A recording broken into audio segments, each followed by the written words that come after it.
All right, guys, welcome to Press X Podcast, episode 125. I hope everybody is having a good day so far. Hope your Sunday is going well.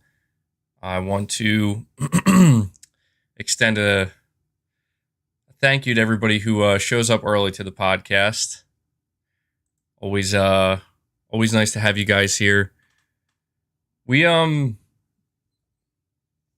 Actually, let me make sure everything's going through smoothly here. So, I was sure to make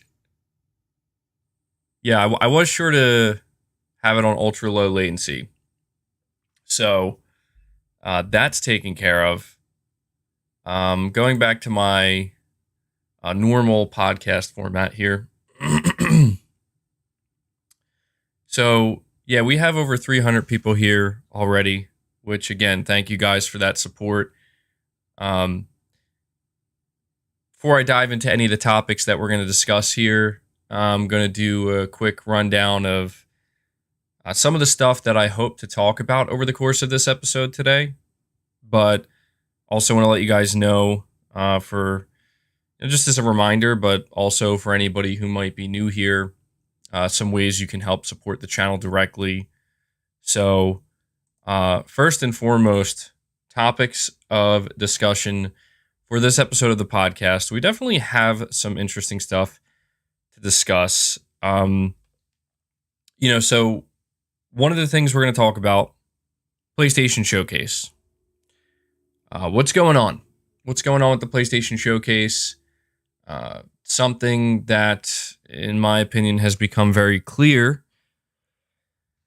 is that PlayStation fans are getting a little bit frustrated, exhausted, burnt out. Not saying every PlayStation fan feels this way, but there's definitely some restlessness within the PlayStation community, and I think it's understandable. So we're going to talk about that. I think this week in particular, there's more frustration than normal because, we heard, the showcase is, we're hearing the date, September 8th, and September 8th comes and goes, and literally nothing happens. So we'll talk about that. Unfortunately, we are going to have to talk about Call of Duty once again, because it seems as though these past couple of months, we can't go more than a week without some type of, dramatic, over-the-top conversation regarding Sony and regarding Call of Duty. So we're going to talk about that. For those who maybe missed it, the reason why we're talking about it again is because Jim Ryan, PlayStation CEO, loved by everyone, Jim Ryan has come out and basically clapped back with Phil Spencer and Xbox and what he had to say regarding the deal. So we'll talk about that.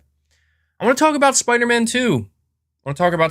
We have some what seems to be good news behind the scenes with Spider-Man 2 and how it's progressing. Obviously, this is rumor territory, and this is what we'll have to continue to cover until we get an official update. But if this, is to be believed, it seems like Insomniac is doing some really, really, really good work behind the scenes. So we'll talk about that. Let me see what else I have here. So we have Amy Hennig's new game, Captain America, Black Panther, set in World War II, single player. So actually, I've noticed that there is a little bit of frustration here. Not with the game itself. Like, I think the premise people are okay with. Obviously, Uncharted fans are excited to play another game from Amy Hennig finally. So we'll talk about that. We're going to talk about Deviation Games. We've been hearing about Deviation Games for over a year now. We have no idea what it is they're working on. But we have some news regarding the departure of one of the co-founders, Jason Blundell, and it's got some people concerned. It's also got some people a little bit frustrated, which I think, again, understandable. We'll talk about that. What else do I have here? So we'll talk a little bit about PSVR 2. We'll probably talk about this when we talk about the showcase. Talk more about God of War. And maybe I'll talk a little bit more about what I've been playing. Although what I've been playing hasn't really changed much. Been playing the same games that I talked about last week. So, yeah, we'll dive into these topics. And before I do that, I want to quickly let everybody know, almost 500 people here. And if you're watching after the fact, when it's done, being broadcast live, ways you can help support my channel. So if you really enjoy what I do here and you want to go the extra mile and you really want to just, kind of back me up here, there are two main ways you can do that. Number one is by becoming a channel member. When you become a channel member, you basically are letting me know you're going to support me on a monthly basis. You get a few perks, nothing too crazy, but just a little something for my members. So you can do that. Or you can donate a super chat like some individuals already have, which I'm going to get to them in just a moment here. So if you want to help support me directly, consider donating a super chat. I say it every week, and I will continue to say it as long as it remains true. Without you guys and your support week over week, I literally could not do what I do here. So you are the backbone, not only of this podcast, but of the channel as well. So feel free to do that if you are up to it. And just some other basic ways you can support the channel, obviously being here, watching the content, but hit that like button for me. All right. The reason why every YouTuber asks people to hit the like button is because the like button is directly connected to YouTube's algorithm. When you like a video or a stream, it basically notifies YouTube's algorithm and lets them know, hey, we like this. Maybe you should put it out there in front of new people. So hit that like button for me. All right, let me get to these super chats. We have New Soul 9. New Soul 9. New Soul 9 and Swaggy G. I'm going to get to your super chats in a moment. First, I want to start with Pragmatic Hat with the $2 here saying Sony Xperia Born to Game event tonight at midnight. Yeah, Pragmatic Cat, I know you've been keeping tabs on Sony's Xperia endeavors. Frankly, I don't know that I can keep up with it. I'm just not really too into the smartphone stuff. I follow it to a degree, but you update me, Pragmatic Cat. I'm relying on you to update me possibly next week, or if we stream before that, what's going on with Sony Xperia. I feel like we literally just talked about Sony Xperia not that long ago. So thank you for that. KH, thank you for the 2. We have Big Nabs saying, RIP, Queen Elizabeth II. Yeah, it's definitely a big story this week. The Queen passing away. So definitely a big moment there. But I'm going to start here with New Soul 9. New Soul 9 says, MBG, help me understand. How is Xbox considered, I think what you mean to say, to be at the same level of exclusivity as Sony, even though they put their games everywhere with Game Pass? I think this is a good question. I do, New Soul 9. And I think that there's a lot to it. First, what I'll say is, I don't know that anybody who is maybe frustrated with Microsoft's approach with exclusivity, I don't think anybody is upset at the fact that Microsoft puts their games on Game Pass. I don't think that anybody is upset that Microsoft is putting their games on PC, putting them on xCloud, putting xCloud and Game Pass on mobile devices, on smart TVs, basically putting it everywhere. But I think where the conversation gets muddy and where it gets complicated is when you consider the notion of Microsoft wanting to put Game Pass onto PlayStation, and for what should be obvious reasons, Sony cannot do that. So it's not that everyone is mad at Microsoft for exclusivity per se. It's that PlayStation fans or anybody who primarily plays on the PlayStation platform is either frustrated at Microsoft for not keeping these games releasing on PlayStation, games such as Starfield, Redfall, and obviously with the whole conversation with Call of Duty in the long run, and who knows what other games. Or if they're not upset with Microsoft, they're upset with Sony. And the reason why they might be upset with Sony is because they're going to sit there and they're going to say, Sony, why don't you let Game Pass on PlayStation? And that's where I've always said, and I continue to say, that Microsoft has put Sony in quite the predicament here. But it should be kind of obvious to everybody why Sony is not going to allow Game Pass on the PlayStation. Sony's going to eventually have to, compete. They already are kind of competing with PlayStation Plus Extra and Premium, but that's just going to continue to escalate as time goes on. So, it makes no sense for Sony to put Game Pass onto the PlayStation platform when they're trying to build their own service that may one day have to compete with Game Pass. And so where the frustration lies is with PlayStation players. I think they're just kind of done hearing Phil Spencer and hearing Microsoft kind of paint this picture of inclusivity, as in we're not doing exclusives. Exclusives are not good for the industry. We're trying to make our games. Let's make one thing clear. Microsoft is not worried about making their games available on every service, on every device, on every platform. That's not what Microsoft is trying to achieve. Microsoft isn't out here saying, you know what, we want to make sure Starfield is everywhere.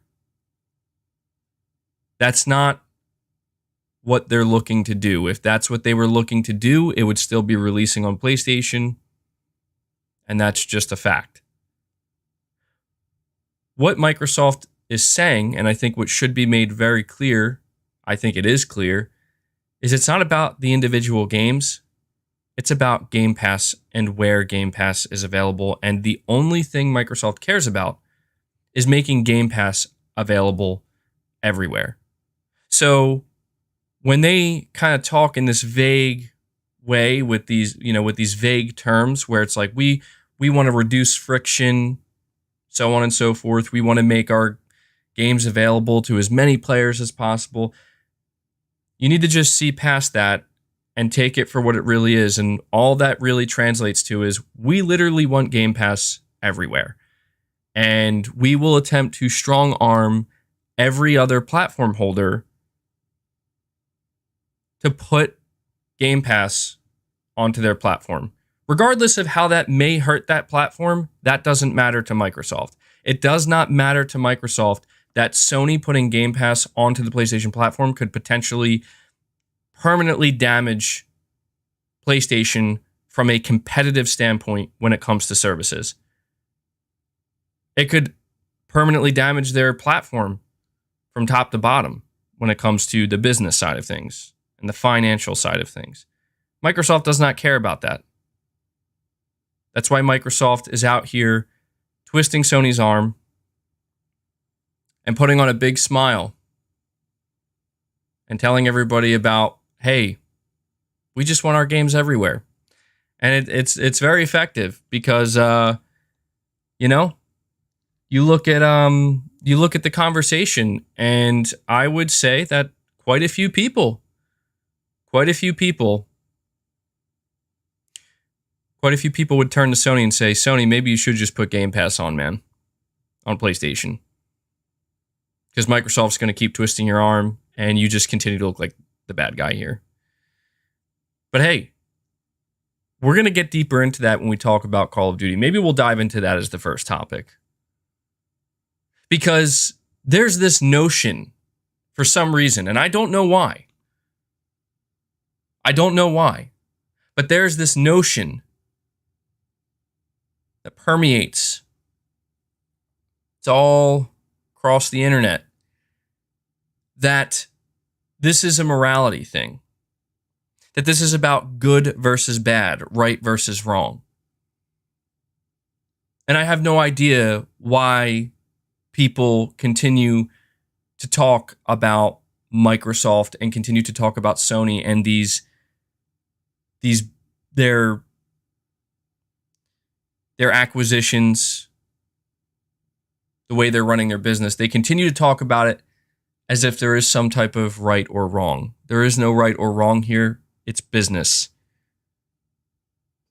People need to really grasp this notion. Jim Ryan, Phil Spencer, these are two men who have a job to do. Their job is not to do what is right for you or for me. Their job is to do what is best. Notice how I didn't use the word right. I used the word best. For the company that they are in charge of running and taking care of. And that's just the bottom line. And I just feel that when we see these conversations bubble to the top on a weekly basis, whether it's what Phil Spencer said, whether it's what Jim Ryan said, whether it's what Jim Ryan said in response to Phil Spencer, yes, it creates drama and it creates more console war nonsense. I mean, look, I know that this is kind of how it goes, but people, I don't know if they're purposely ignorant. I don't know if they're just ignorant. I don't know if they just are looking to troll. But if you're not looking to troll and you're not willfully ignorant, then you want to keep this in mind.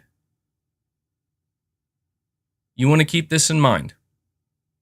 Anyway, that was a bit of a long, very long-winded discussion to that super chat, but we're gonna get deeper into that conversation at some point because we definitely have a lot to discuss when it comes to what Jim Ryan had to say. Swaggy G, you're saying I'm very disappointed and impatient with Sony right now. What is the deal? Are they being arrogant, or do they just not have anything to show?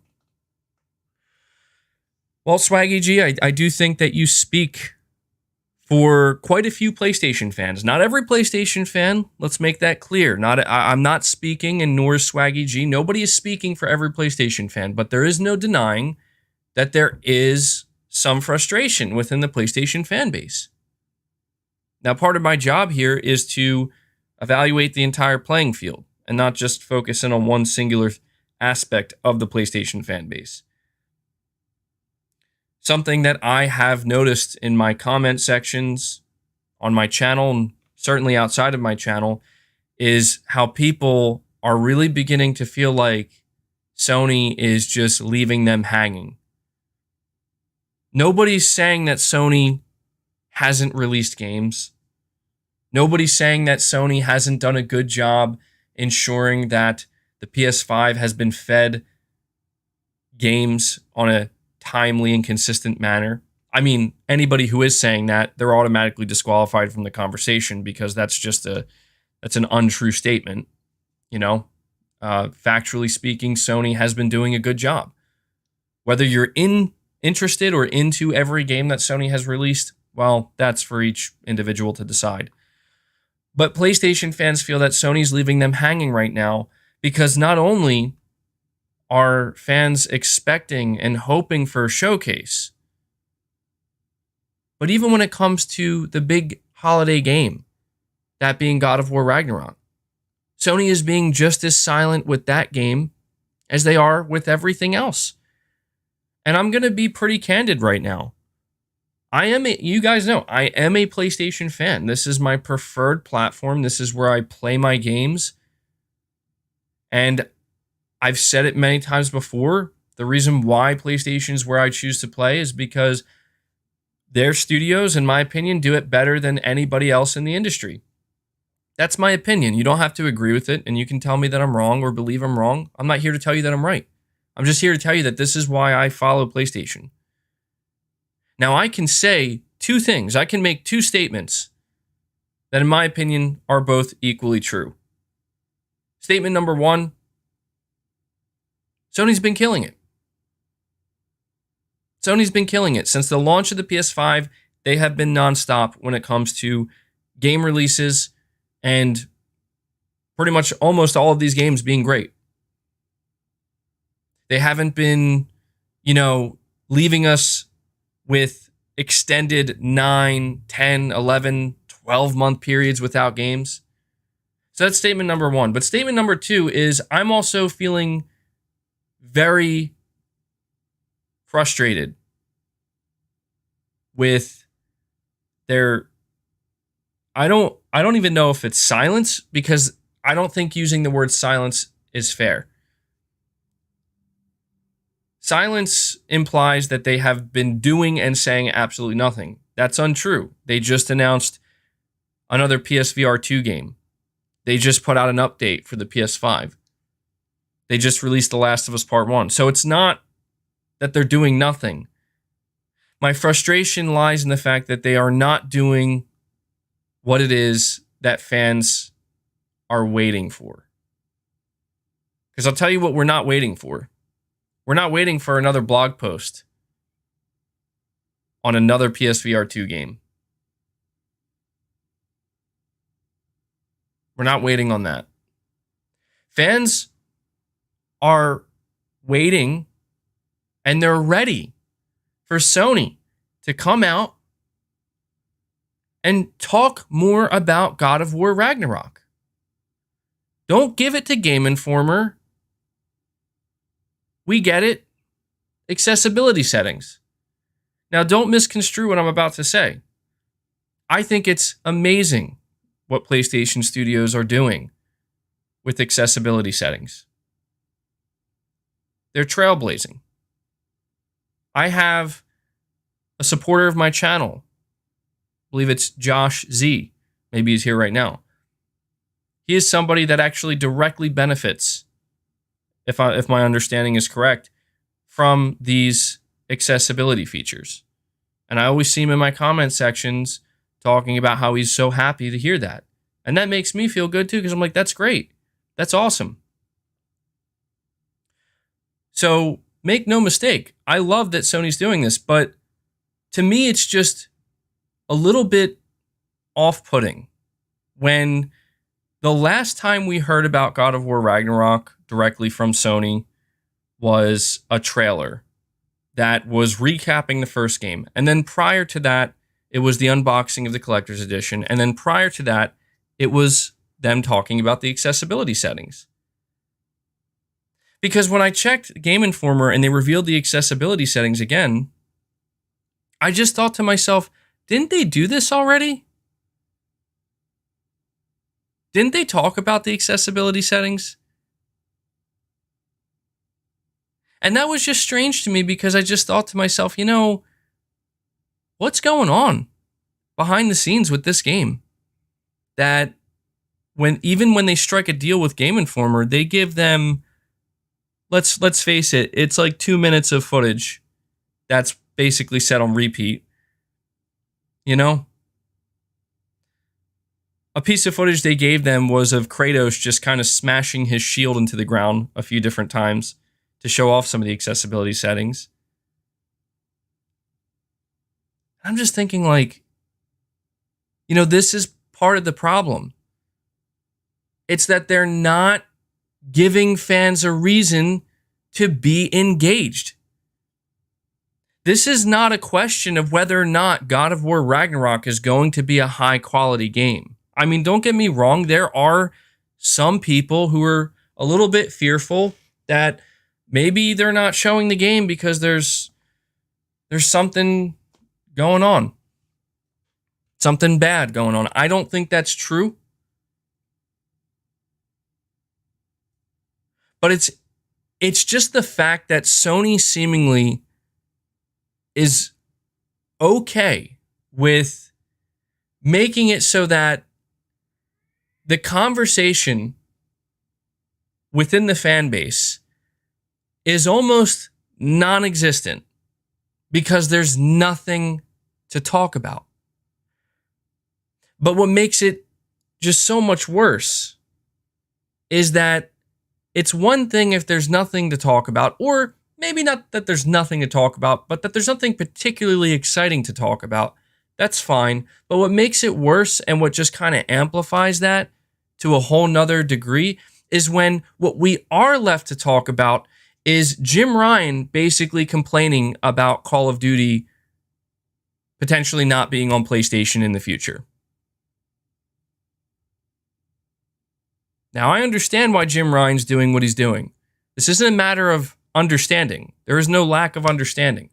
This is just a matter of feeling. And how it makes me feel is, are you kidding me? Are you kidding me?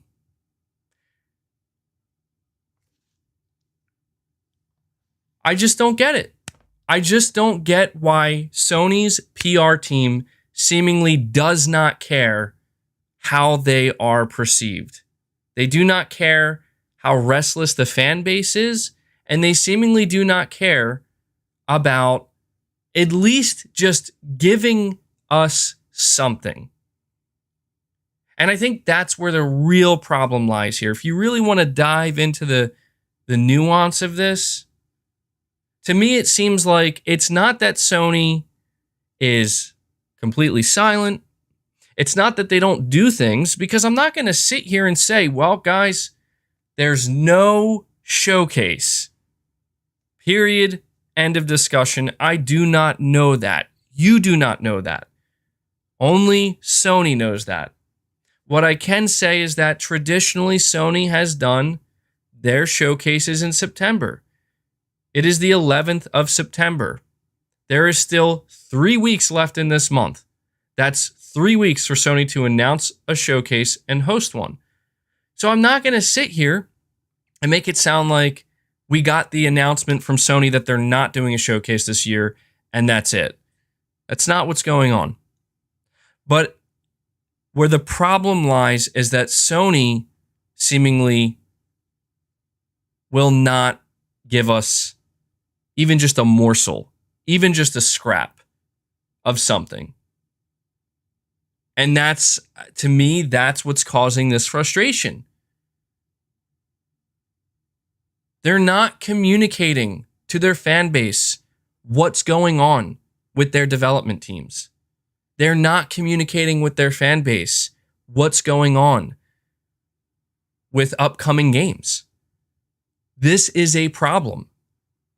And I'm not saying that it won't be solved. I do not know that.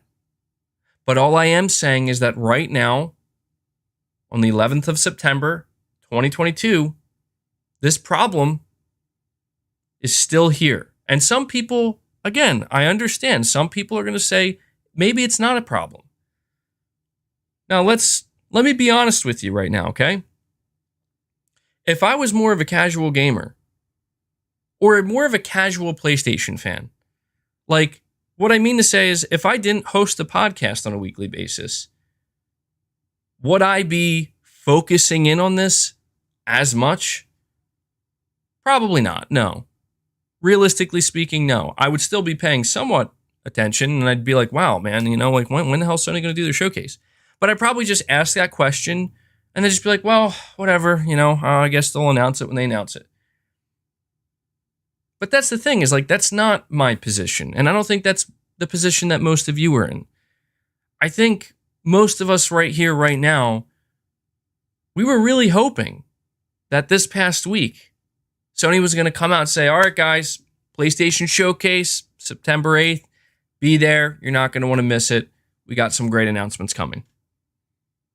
And that's all I'm telling you. Like, if that happens this upcoming week, the third week of September, or even if it's not September, but when that happens, it's all, this conversation is immediately gone.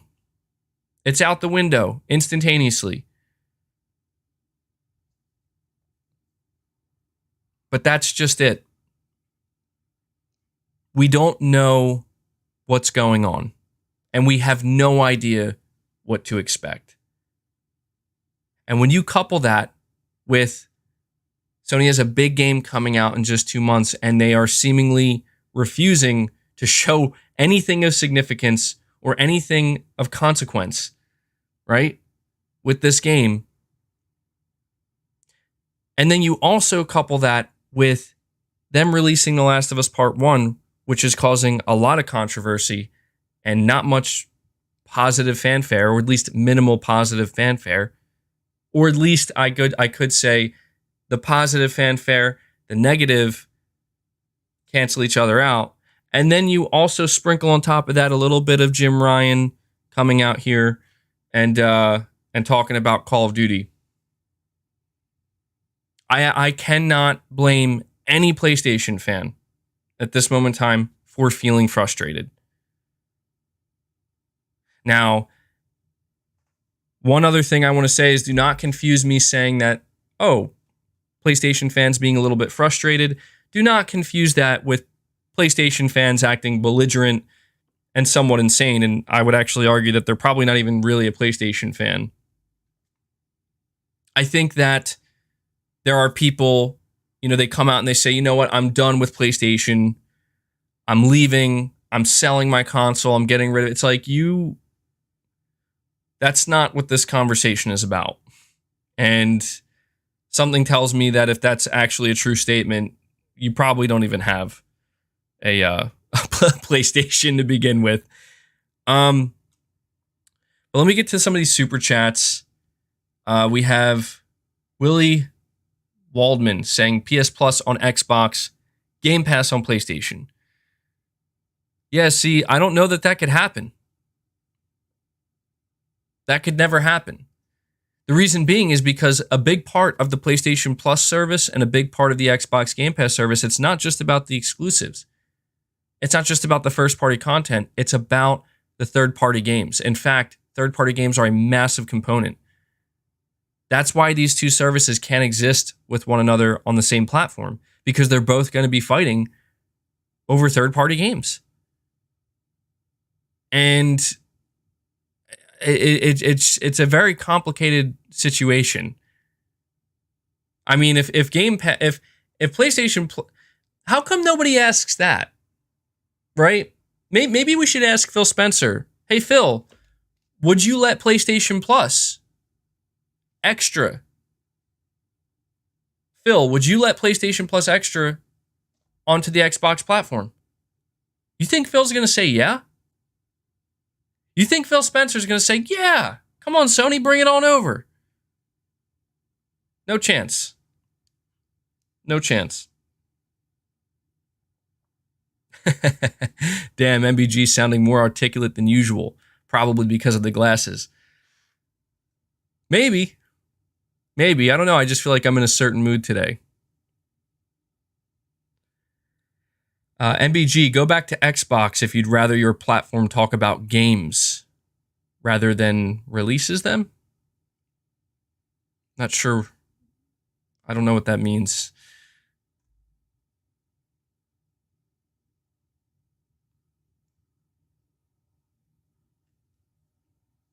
And this is where I think people, let's face it, guys. Let's face it. Let's call a spade right now. PlayStation is not in a good position right now. And if they are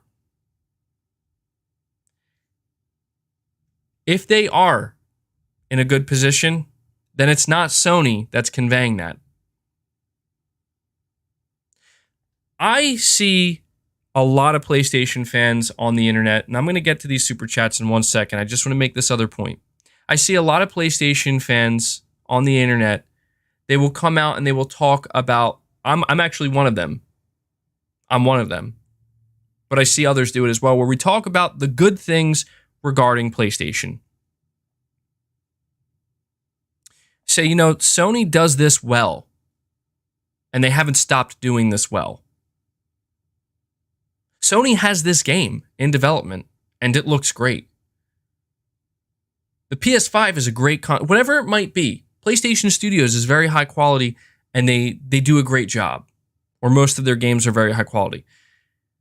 But the thing is that this is where it's coming from. It's coming from people like me. It's coming from people like you. It's coming from the fans who are still here and still have some sense of positivity.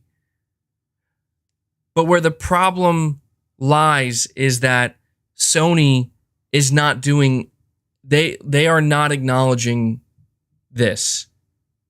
They are not acknowledging the fans. They are not acknowledging the positivity.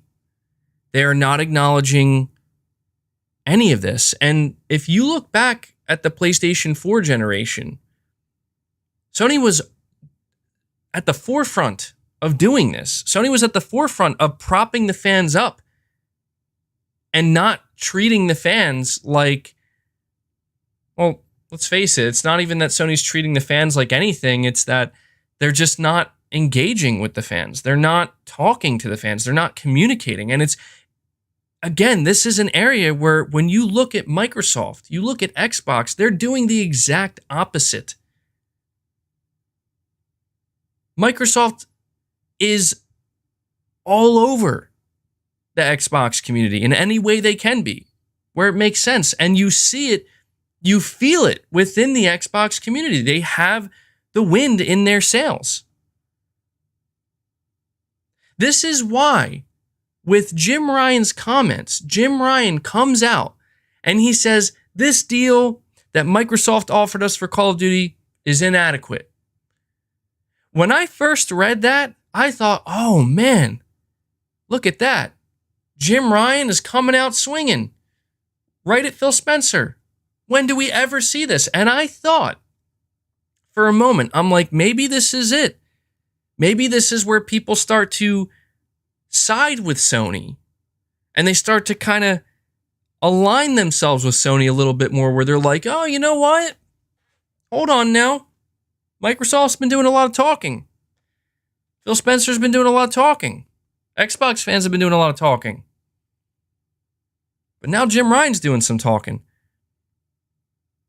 And I thought for a moment that maybe this is where things change a little bit. And no, that's not what happened. What actually happened is everybody seemingly collectively turned and looked at Jim Ryan and said, please just stop. Please. Just stop. This is sad. This is pathetic. And this is not, you're not speaking on behalf of the entire PlayStation fan base. You're speaking on behalf of your bottom line.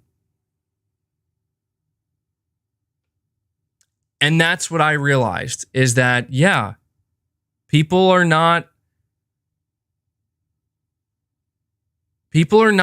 in Jim Ryan's corner right now. And I really do wonder if when Jim Ryan and his legal team decided to put this statement out, I really wonder if they thought that this would be like a PR win for them. And maybe that's not what this is about. Maybe this isn't about winning fans over. Maybe this isn't about how Sony looks. If you want to really look at it from a business standpoint, what this might be about is, you know what? We have to try to create as much friction for Microsoft as we possibly can within our, whatever we can do, Sony that is, to make it more difficult for this Activision Blizzard deal to go through. We will do it. We may look bad doing it. We may look pathetic doing it and weak, but it must be done for the sake of their business and their bottom line. And so, you know, that is likely what's going on right now. And as a fan, again, I understand this, but this isn't why I play on PlayStation. This isn't why I celebrate PlayStation, it's not because of Call of Duty. It's not because of how much money Call of Duty makes Sony. I understand why that's very important to Sony, but that's not why I'm here. And I'm not going to speak for everyone here right now, and I'm certainly not going to speak for the entire PlayStation fan base, but I do think that there is a large portion of the PlayStation fan base that would agree with that and back me up in saying that's not why we're here right now. Jim, we're here because of the great games that your studios produce and create. And we're going to be here for those games, whether or not Call of Duty stays on the PlayStation platform or not. But see, that's where I get frustrated. And that's where other fans get frustrated because Jim Ryan doesn't want to hear that. And the higher up executives at Sony don't want to hear that. And that is unfortunate for us. And that is the unfortunate reality that this is business.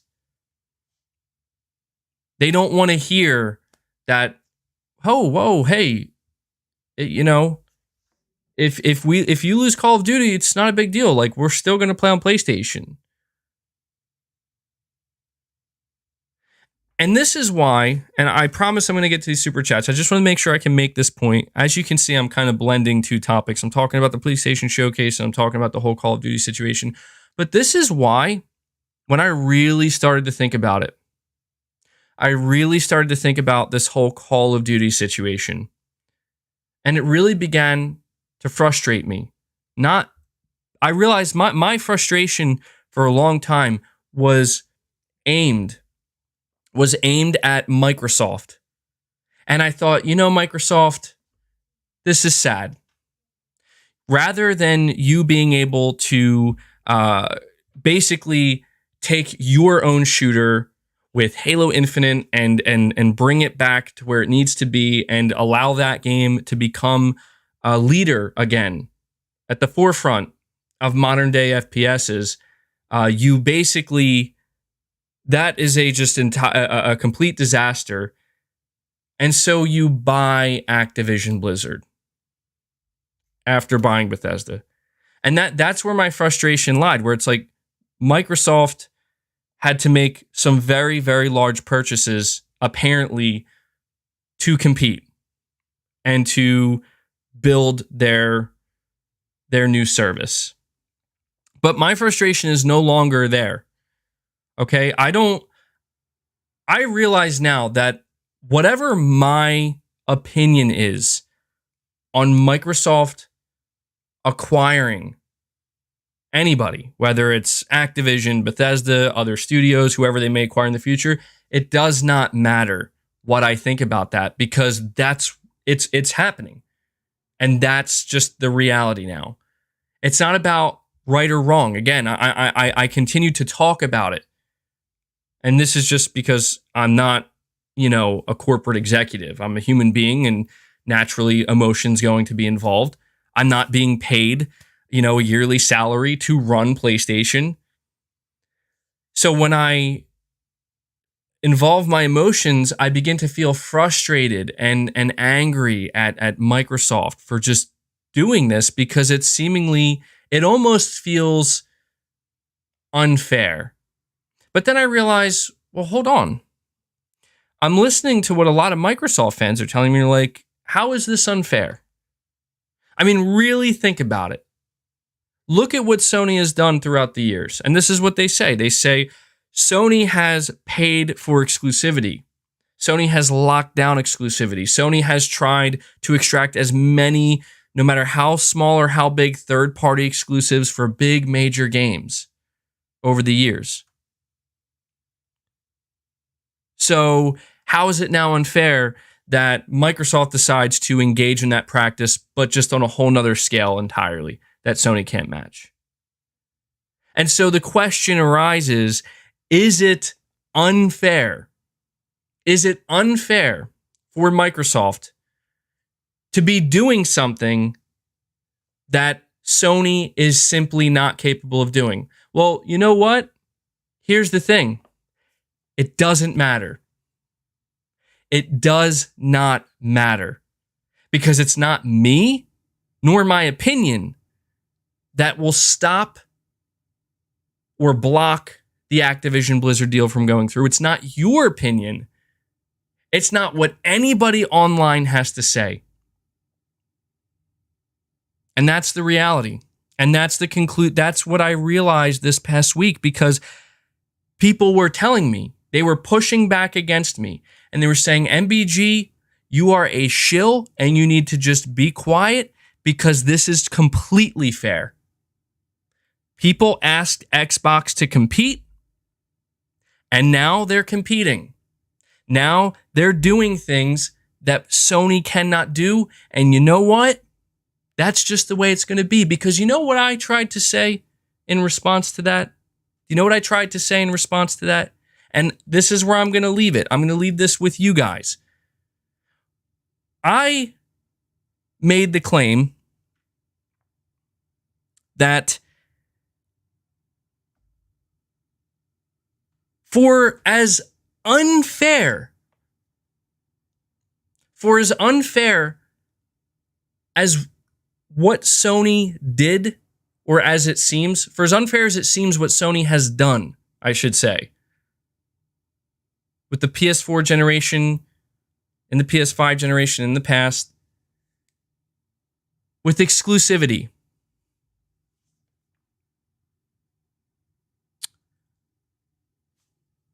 Was Microsoft, and this is the only question that I'm asking, was Microsoft also not capable? Was Microsoft not capable of doing the exact same thing that Sony did? That's the question I'm going to ask right now. Because if you want to tell me that Microsoft paying billions of dollars for publishers, removing content from the PlayStation platform after buying a publisher for billions of dollars and seemingly wanting to do so with future games, this is something that Sony cannot do, even if they wanted to. But everything that Sony did up to this point, Microsoft could have done. Last time I checked, Marvel Games approached Microsoft first and asked Microsoft if they wanted to strike a deal to make an exclusive Marvel game for the Xbox platform.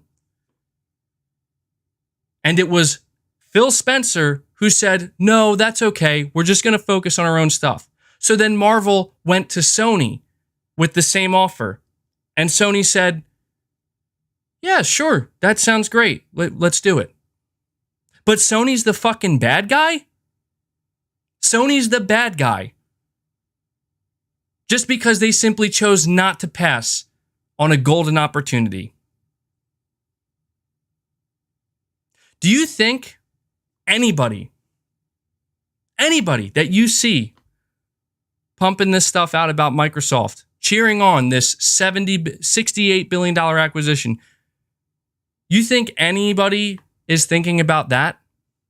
You think anybody is thinking about, well, yeah, Sony probably paid a lot of money for Final Fantasy exclusivity. So Sony probably paid a lot of money for Final Fantasy exclusivity, but let me ask you this. Are you going to sit here and tell me that Microsoft couldn't afford to do that? You're telling me that the deals that Sony struck with Activision for Call of Duty, not even exclusivity, but getting early access to stuff in Call of Duty, you're telling me Microsoft couldn't do that? Oh, wait, Microsoft did do that with the Xbox 360 generation. Oh, do you know why they did? Because they were the market leader with the console. And Activision went to the platform who sold the most consoles. They did it with the 360. They did it with the PS4. And they did it again with the PS5. So I'm just bringing all of this up, and I do apologize, guys. I'm going to read these super chats just straight through. I just want to make sure I put a bow on this. I'm not sitting here claiming that anything Sony or Microsoft has done or is doing is right or wrong. I'm not sitting here saying that Microsoft buying Activision Blizzard is wrong. I'm not sitting here saying that Sony striking an exclusivity deal for Spider-Man is wrong. The only thing that I'm trying to point out is that what we are witnessing right now is not comparable. And that is really what I want people to understand. You cannot genuinely sit here and say that in the long run, if Microsoft's Activision Blizzard deal goes through for $68 billion, if 5, 6, 7, 8 years from now they decide Call of Duty is going to be exclusive, that is that is an exclusivity deal. That is a type of exclusivity move that we have never seen in the industry before. Now, if you want to say, and I think that this is just me trying to make sure that it's not about what's right or wrong. Because people will say, dude, you think if Sony had that kind of money, you think they wouldn't do the exact same thing if they were able to?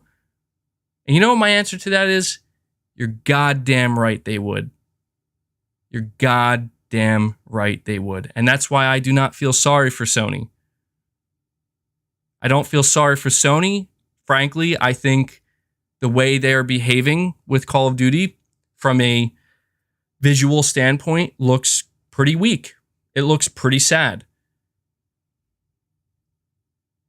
I think what Sony should do right now is they should be showing their teeth.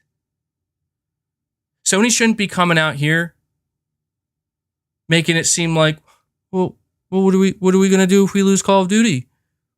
What do you mean? What are you talking about? You're the market leader. Unless Sony wants us to believe, and this is my final point, unless Sony wants us to believe that the only reason they are where they are today is because of the shit that they could buy,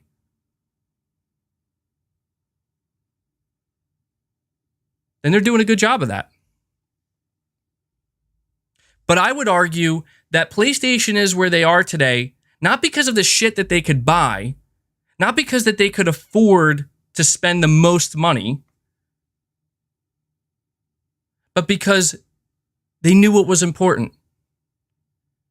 They knew that in order to create a robust, diverse group of studios, yes, money has to be spent. Investment has to be made, but it's not just about spending the most money. It's about spending your money wisely. It's about investing in the talent. It's about understanding the talent. It's about understanding the needs of development teams. It's about understanding the needs of the gamer and what they want. And that is why, in conclusion, when it comes to Jim Ryan coming out here, talking once again about Call of Duty, I'm just not a fan. I don't care if Phil Spencer lied. I don't care if Phil Spencer gave him a shit deal. None of this surprises me. Again, Phil Spencer is a businessman first and foremost who's there to ensure the Xbox business is where it needs to be. He's not worried about Jim Ryan's feelings. He's certainly not worried about the PlayStation fan base and their feelings. It's business. So my only suggestion to Sony, and yes, I'm saying this as an armchair analyst, I'm saying this as a fan, not saying that I would suggest this to them if I was, actually trying to run the company here. My suggestion to Sony would be, you know what? Rather than spending all of this energy on worrying about what you're going to do when you lose Call of Duty, and rather than spending all of this energy in an attempt to try to not lose Call of Duty, why don't you just start operating under worst case scenario? Why don't you just start now and get ahead and realize that at some point when this deal goes through, whether it's 7 years from now, 10 years from now, Call of Duty will likely be exclusive to Xbox and not release on PlayStation unless you let Game Pass onto PlayStation. Prepare now. Start working on your own. Get in there now. Again, show your teeth a little bit. I hate this shit from Sony, man. I do, because it's like, this is not what Sony is. This is not what PlayStation is. PlayStation is not coming out here and saying, well, they have development studios with 1,200 people working on one game. Who cares? Nobody's saying you're going to be able to ever make something as big or as well known as Call of Duty, but that's not the point. Make something that you think is good. Something that can stand out on its own. Something that can carve out its own audience.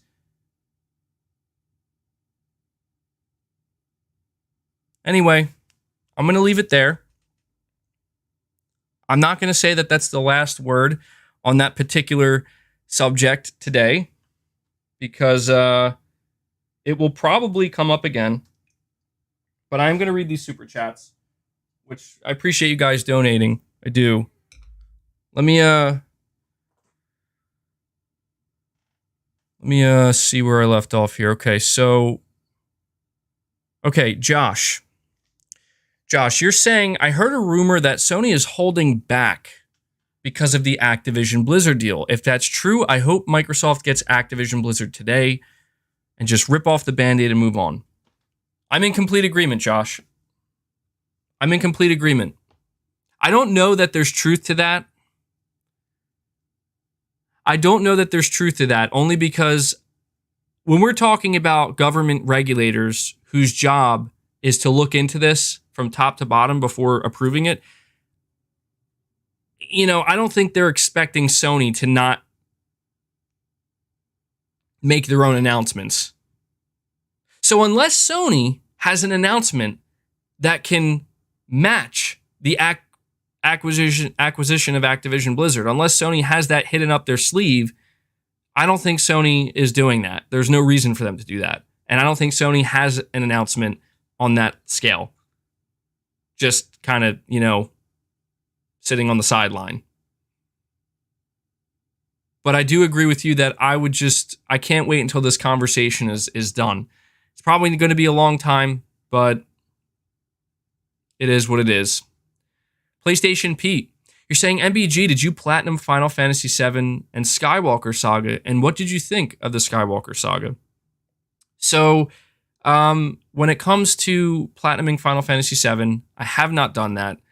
I've just come to terms that I'm okay with not platinuming Final Fantasy VII. I played the game. I got everything out of it that I wanted to get. And the Skywalker Saga, didn't really get into it, frankly. Didn't really get into it. So no platinum on that front. Young G, you're saying God of War Ragnarok, the most hyped PlayStation Spawn property of all time, and it gets underwhelming marketing. Well, Young G, here's the thing. This is where I feel like it's a matter of faith, as ridiculous as that may sound, but it's true. It's true. If you are concerned about the way Sony is marketing God of War Ragnarok, then you have to simply ask yourself one question and one question only, because this is the only question that should matter to you as a player of games. And that question is, do you believe God of War Ragnarok is going to live up to the hype? Do you think it's going to be as good as you hope it will be? And that's where the faith comes in, because if you feel that the answer is no, you're a little bit nervous, then it's understandable why you would want to see more of the game. But if you are confident, because here's the thing, for as much as I'm in agreement that the marketing of this game is just on a weird, bizarre trajectory it just seems strange. All right, Leia, relax. She thinks I'm trying to hold her captive. You're the one who came up here. I agree that the marketing is on a weird trajectory, but my faith that the game is going to be amazing has not wavered at all, because I have no reason to believe it's going to be anything less than amazing. It's not like not seeing the game makes me suddenly believe, well, I guess that means it's going to not be good. No, I don't think that at all. I think it's just confusing. Like, why aren't they showing the game? But I'm still just as excited for it as I was when we first learned about it. Inspector Guru, you're saying Sony's really letting the games do the talking, LOL. I mean, they have been, right? But I get what you're saying. In this case, it really does seem like they're literally saying, hey, we're not going to say a word about this game. We're just going to let it speak for itself. And I do respect that if that's what they're doing. But I think we can all agree that that's very abnormal in the gaming industry. I mean, look, I'm not saying I want extra fluff. I'm not saying that, I'm not saying that I want Sony to come out here and just constantly go on and on and on. It gets old after a while. I'm just saying I would like to see a good middle ground achieved. The Cape Crusader. You're saying Jim Ryan is the new Don Matrick. He embarrassed himself by crying about Call of Duty increasing prices and no showcase? He's going to really hurt the PlayStation brand. I mean, look, I'm in agreement. I hate to say it, but I'm in agreement. I at this point in time, I am not convinced that Jim Ryan is the right leadership for Sony. Now, it's a little bit early to say that. I'm not like totally convinced. Like, I'm still willing to see how the next 4, 5, 6 years of this generation are going to pan out. But when I look at all of the things he's said, the only thing Jim Ryan ever said that I think, and this was like the best thing he said, it really was during the Future of Gaming showcase for the PS5 when he said, we'll let the games do the talking. There you go. That's it. That's all that had to be said, Jim. Excuse me. But everything that he said since then, or almost everything, it's like live service games, mobile games, games on PC. What about that Call of Duty? It's like, okay. Like literally all things that we don't want to hear. And yeah.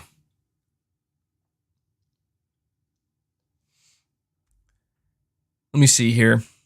Pragmatic Cat.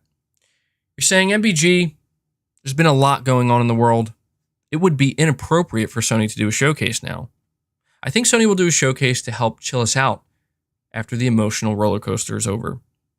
Well, Pragmatic Cat, see, that's the reality.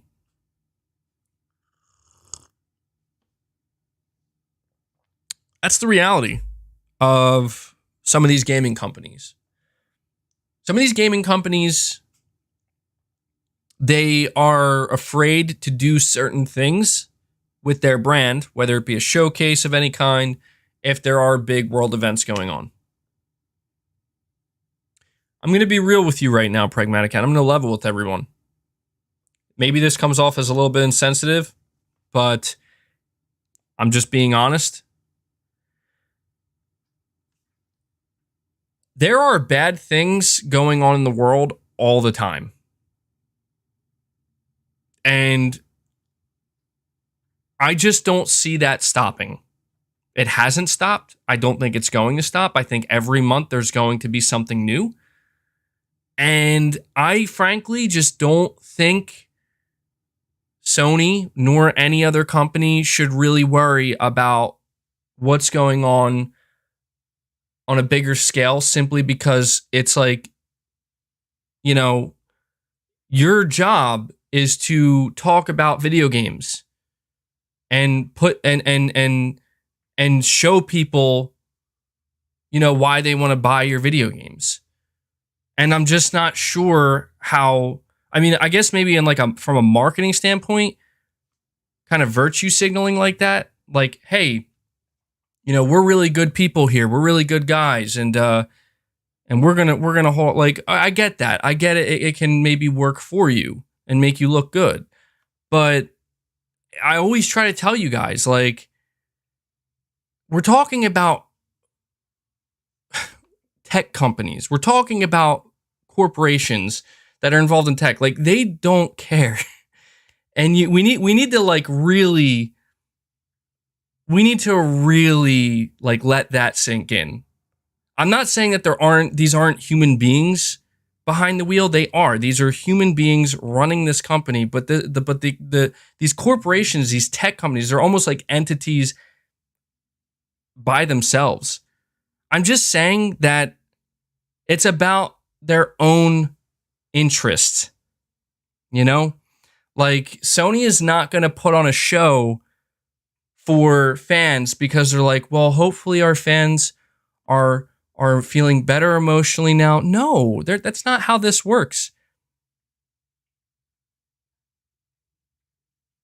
Sony will choose, or Nintendo or Microsoft, they will choose to delay a show because they're afraid it might make them look bad.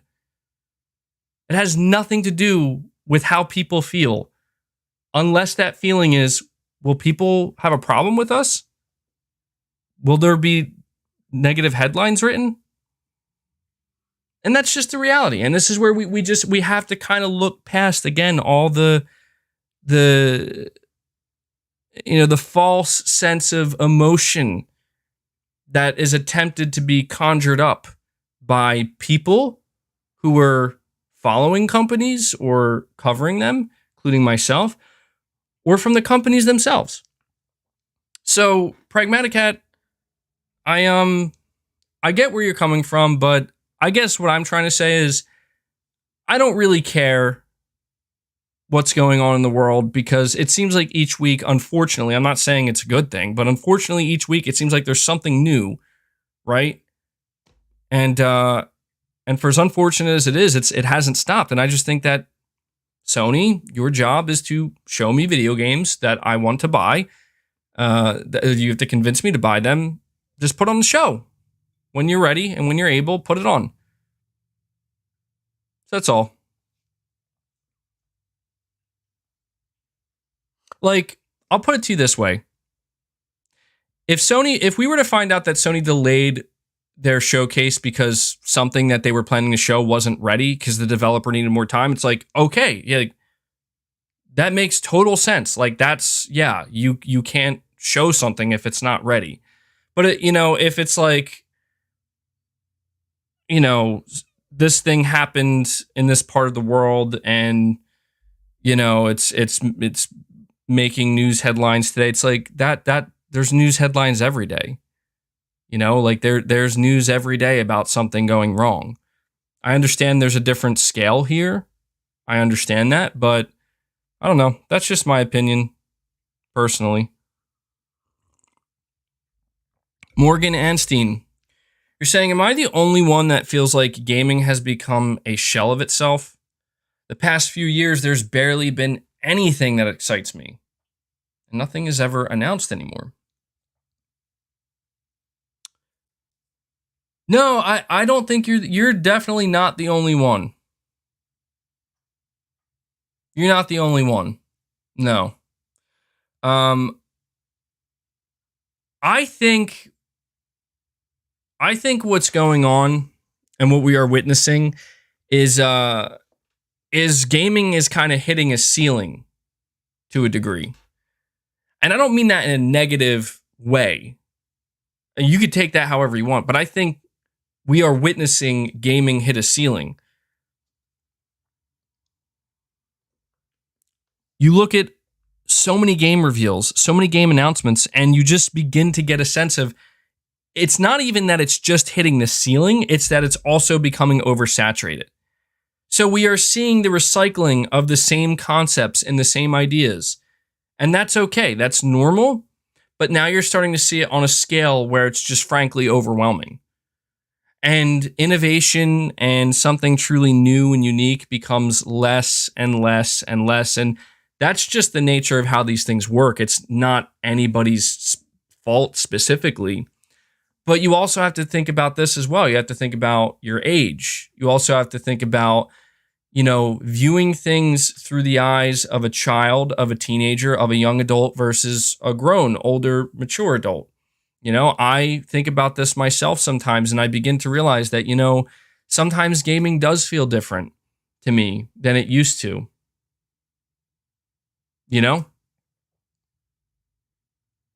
Gaming does feel a little bit different to me than it used to. It does, but that's just it. Is I feel like it's at a time where everybody has to ask themselves, what do you get from gaming in 2022? What do you get from it? Do you feel like it's something that brings you some sense of joy, some sense of satisfaction, maybe a sense of escape? Or is it something that brings you frustration, anxiety, boredom, whatever it may be? And, my recommendation, and this can be applied to anything in life, not just for games, for video games. If you're really feeling that way, I would say take a long break. Take an extended break. Just completely remove yourself from it. Don't let it be a part of your life for a while. And when enough time passes, maybe you think about going back to it. See how you feel about it when you go back to it. That would be my recommendation. Because I feel like if you do anything in life long enough, frequently enough, it loses its luster. Everything can lose its luster. So I would just recommend maybe taking a break if you're really feeling that burnt out. Nice extended break. Come back when you're feeling ready. And if that feeling continues, if that feeling is exactly the same by the time you come back, well then, I don't know. Things do change. And people do change. Feelings change. Top Shotta, you're saying the game industry makes $200 billion a year and Microsoft just spent $70 billion. Well, I don't know if that's true or not, $200 billion a year. Like I can't fact check you on that. I mean, I can if I wanted to right now, but I'll just take your word for it. Microsoft is causing problems with publishers, with people holding stocks in them. EA is trying to protect themselves from Microsoft.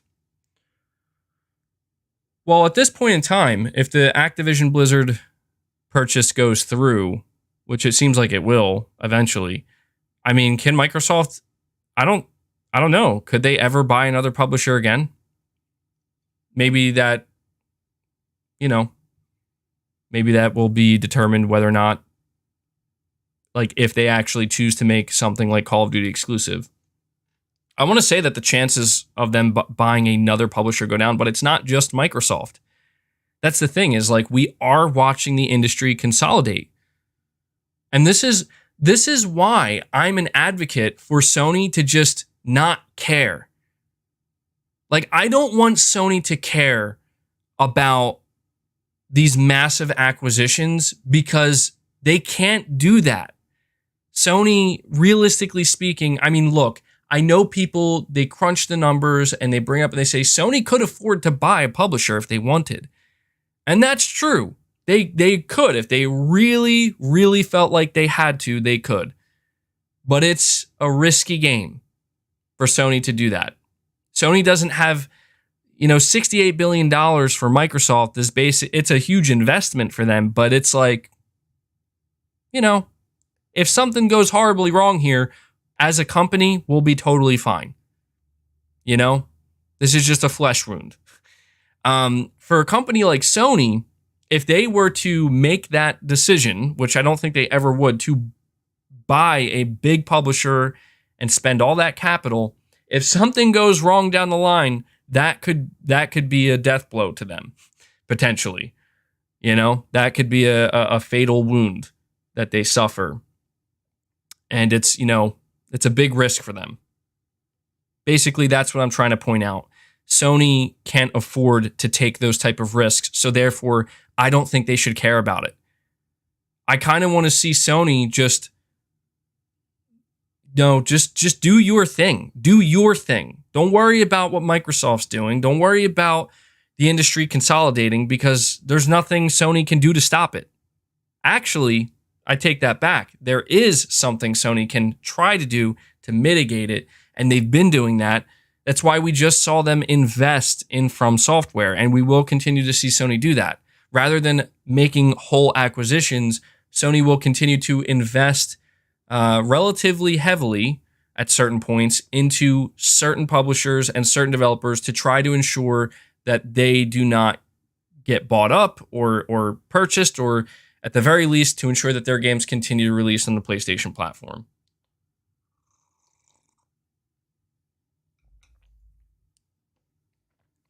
Pragmatic Cat, you're saying Xbox is giving Sony until the PlayStation 6 to make a Call of Duty competitor. More than fair.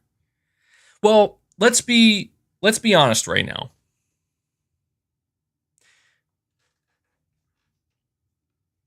See, this is where we have to really ask ourselves, is that what we want?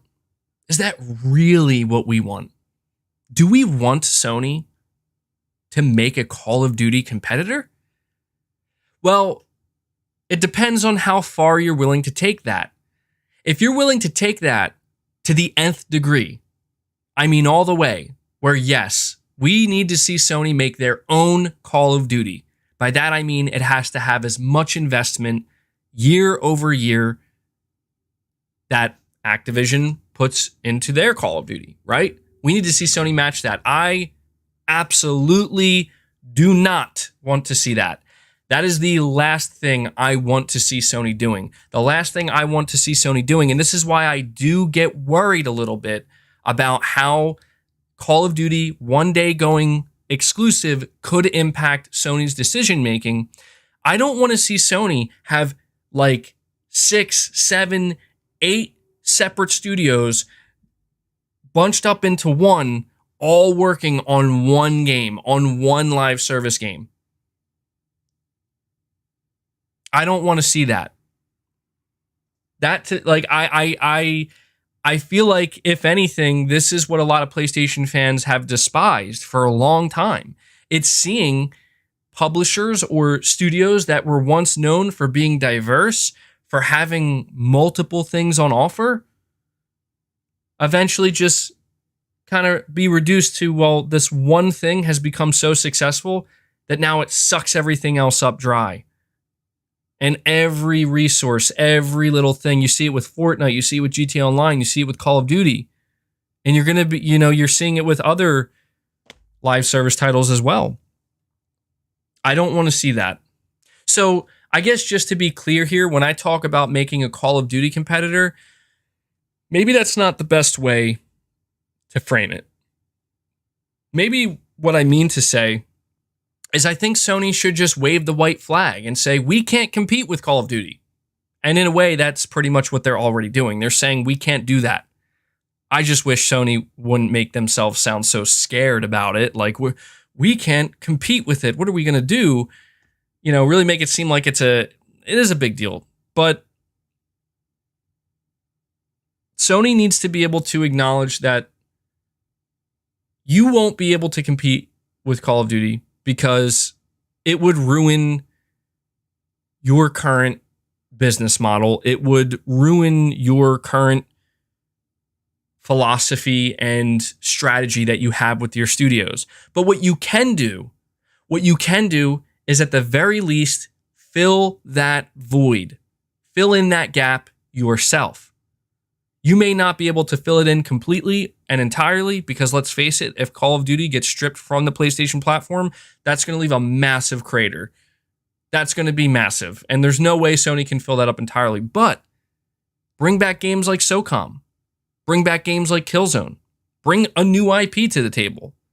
That's a really solid first-person shooter. And before you know it, yeah, that hole may not be filled up 100%. That crater you can maybe still see the imprint there. But it's, you're doing your own thing. And most importantly, yeah, bring back Resistance, right? Most importantly, Sony is providing, to the best of their ability, the first-person shooter experience that Call of Duty used to offer is no longer there. They're doing their best to fill that in. I'm telling you, I think fans would love to see that. And I think that Sony needs to give themselves a little bit more credit here. They do. I know that Sony never reached the same heights as Halo or Call of Duty, Halo in its heyday, with games like Killzone and Mag or even SOCOM. But who's to say that they couldn't do it now? Who's to say that they couldn't do it now? Yeah, they might not be able to match the scale of Call of Duty. They might not be able to match the level of investment and the just sheer volume of development talent behind it. You're saying I make it sound like it's an easy task. Well, don't get me wrong, it's not easy. And I think that's part of the reason why Sony is trying so hard to make sure Call of Duty stays on PlayStation, because it's not easy. It is risky. But I've always argued, and you guys tell me if you agree with me or disagree with me here, I've always argued that Sony has done their best work. PlayStation's studios have done their best work when the pressure is on. To me, I feel like we've seen that time and time again.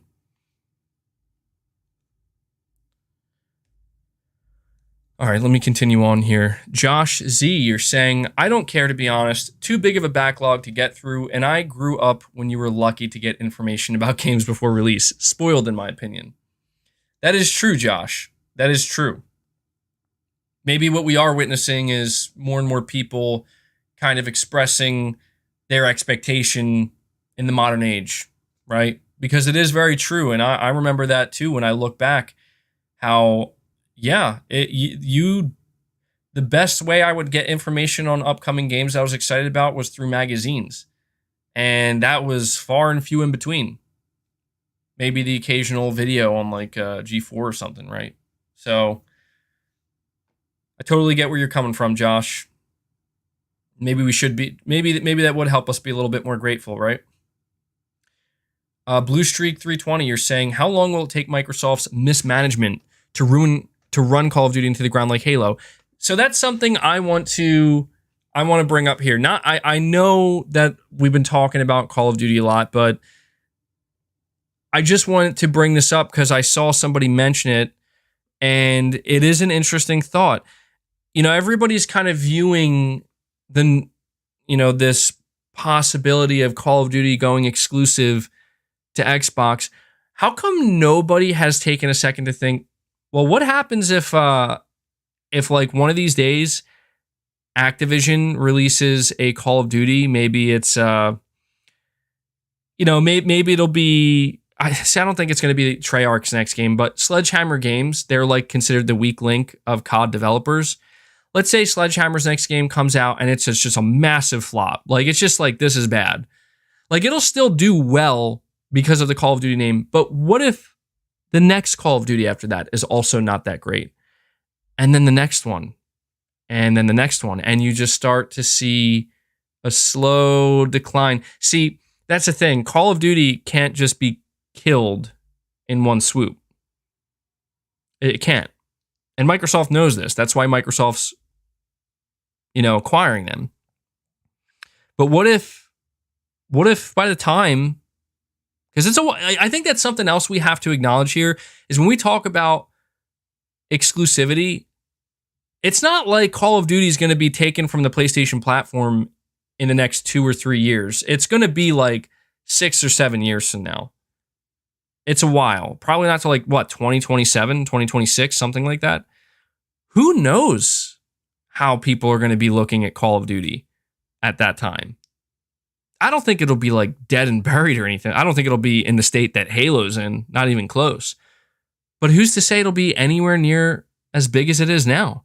I mean, come on, guys. Like, we need to acknowledge, look at the game.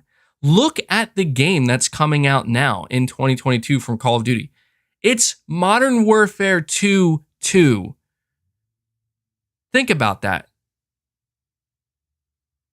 The last Black Ops game was literally Black Ops again. Like, literally the first Black Ops. It may as well have been a remake. It was basically Black Ops remake. I'm not saying it's bad, because I enjoyed it, but it's just, you can tell that we've seen Call of Duty try to jump on the trends with the whole Advanced Warfare, Infinite Warfare, Titanfall, jetpacks, and people hated it.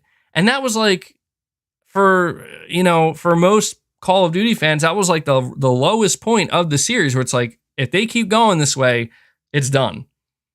Infinite Warfare was so bad, okay, at least in terms of like what people wanted from Call of Duty. It was so bad, they had to include a Modern Warfare remaster just to feel like they were going to have a successful year.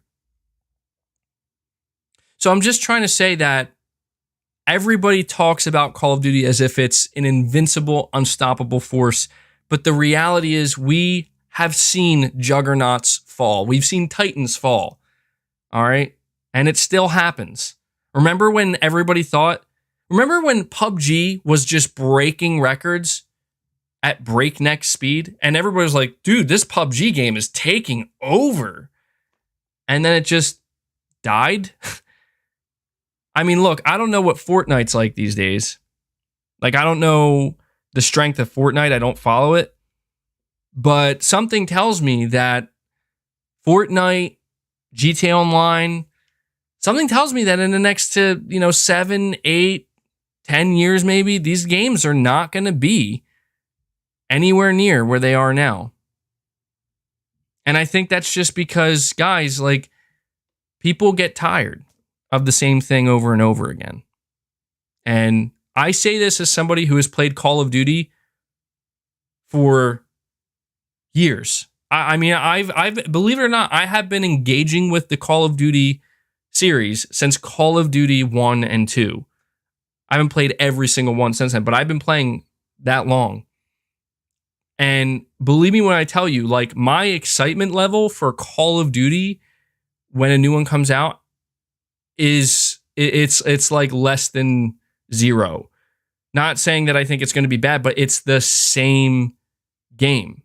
It has not changed, at least not that much, fundamentally speaking. And so, some people have said that, well, maybe underneath Microsoft,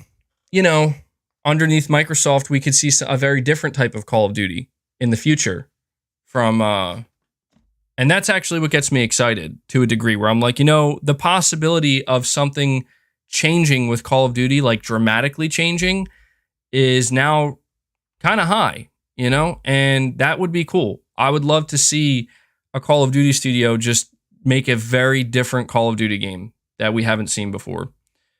But it might not. So you're saying that's you. Millions of others love Call of Duty, bro. Of course. I'm not saying they don't. I guess the only point I'm trying to highlight here and make is that we just don't know the future trajectory of Call of Duty. And what's crazy is Call of Duty has such a massive investment each year. Think about this for a second. Call of Duty Vanguard, which is the most recent Call of Duty. If I'm not let me check this. I just want to make sure I don't give out a ridiculous number. Okay, so we don't actually have numbers. So it says here, Call of Duty Vanguard was the best-selling new video game release of 2021, but even so, its sales were still below expectations. I want you to grasp that for a moment.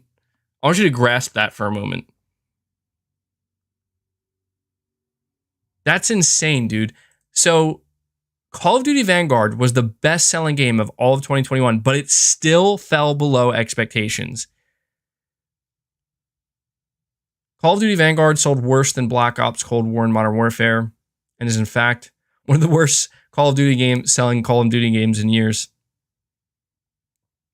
So I guess what I'm trying to highlight now is that I don't know. Like, you have to wonder if the same level of investment can be kept up with Call of Duty if it's releasing in the Game Pass. I think that this is just another reason why I don't think it's going to lead PlayStation. Because if Call of Duty Vanguard was the worst selling Call of Duty, or one of the worst selling Call of Duties, it was the best selling game of all of 2021, and it still fell below expectations. What does that look like when you remove PlayStation Call of Duty Vanguard sales? I can't imagine it looks very good. New Soul 9. You're saying MBG, I'll have to disagree with Phil not wanting PlayStation Plus on Xbox because Phil advocates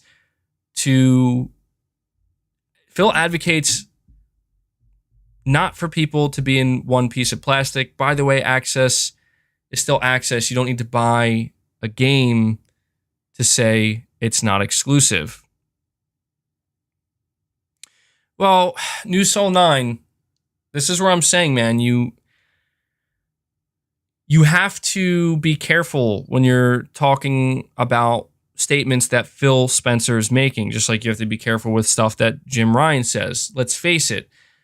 By Phil saying like, oh, we just don't want people to be, stuck to one piece of plastic, are we just going to pretend that Microsoft's business model for the entirety of Xbox's existence was not the same as Sony's? But because it didn't work for them as well as Sony, now suddenly, that doesn't matter. We think that's bad now. You see, it's only bad because it suits them to, like, this is what I'm trying to say, man. Like, it's not, Phil Spencer does not care whether people are locked out of games or not. All right. What he cares about is whether or not Game Pass is on their device. They're two different things. And Microsoft has done a very good job convincing people that they're not two separate things, but they are two separate things. So, it's, keep in mind, man, like, the reason why I want to make this point, I think this is important to highlight, New Soul 9. I think what people are failing to see right now is that Microsoft literally has everything to gain by lambasting and just kind of shaming exclusivity right now. Not only do they have everything to gain because they're in the middle of being scrutinized, notice how their tune just changes. Oh yeah, we bought Bethesda, and Bethesda games will be made available wherever Game Pass exists. Oh, and this is about providing exclusive content, exclusive games for Xbox fans. Phil Spencer said that. He said that with the Bethesda acquisition. It's about providing Xbox fans with exclusive content. All right? Now, you think he's saying that now? You think he's going to come out here and say that while being scrutinized by all of these different organizations? Hell no. Hell no. Phil's just a puppet, guys. Just like Jim Ryan. All right? They're going to say what they have to say as long as it benefits them and their platform. So, let me ask you. Let me ask you this. Okay, I'm just going to pull this up real quick. If Phil Spencer meant that, if Phil Spencer truly meant what he says, when he says, we just don't want people to be tied down to one piece of plastic, undermining the console business entirely, why wasn't he advocating for that in 2014 when he became the head of Xbox with the Xbox One? How come he wasn't advocating for that before that? He was still pretty high up there. He was the head of Microsoft's first party. I understand that there are limitations, but guys, the only thing Phil Spencer has done is fall in line with Microsoft's greater business philosophy, which is subscription services everywhere. All right? That's Microsoft's, greater business philosophy. Phil Spencer had to figure out a way to get Xbox to be a part of that. And he did. I'll give him a lot of credit there. He actually did. Him and his team. They're like, you know what? Xbox Game Pass. There you go. Elk Dude, you're saying at the end of the day, PlayStation still has a top tier product. Console, controller, and games. Xbox hasn't delivered on their promises. Halo is a flop, sadly. PlayStation continues to meet the standard. Elk Dude, we can't talk about that here, man. Don't you understand, Elk Dude? We can't say good things about PlayStation, lest we be labeled shill fanboys. Because even though what you just said is a fact, an undeniable fact, we are dealing with the internet. We are dealing with comment sections, internet forums, Twitter. All right? And you have to understand that when you're dealing with this, facts don't matter. Logic doesn't matter. The only thing that matters is who can yell the loudest and garner the most attention and the biggest following. So, but I will say, Elk, dude, I do agree with you. You know, PlayStation's been delivering games, but that doesn't matter. Do you know why that doesn't matter? Because you have to pay for those games, man. You have to pay for those games. Are you kidding me? Are you kidding me? What a joke. Sony actually expects me to pay for video games in 2022. They have to be out of their goddamn mind.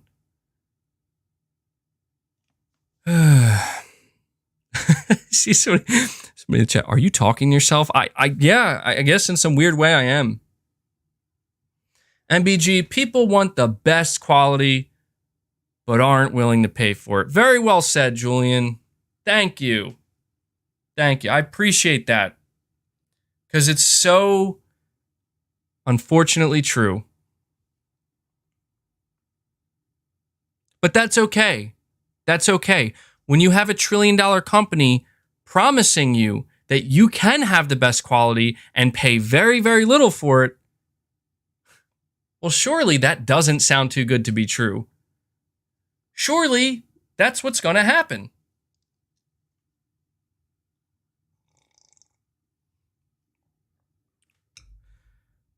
It's cool, though.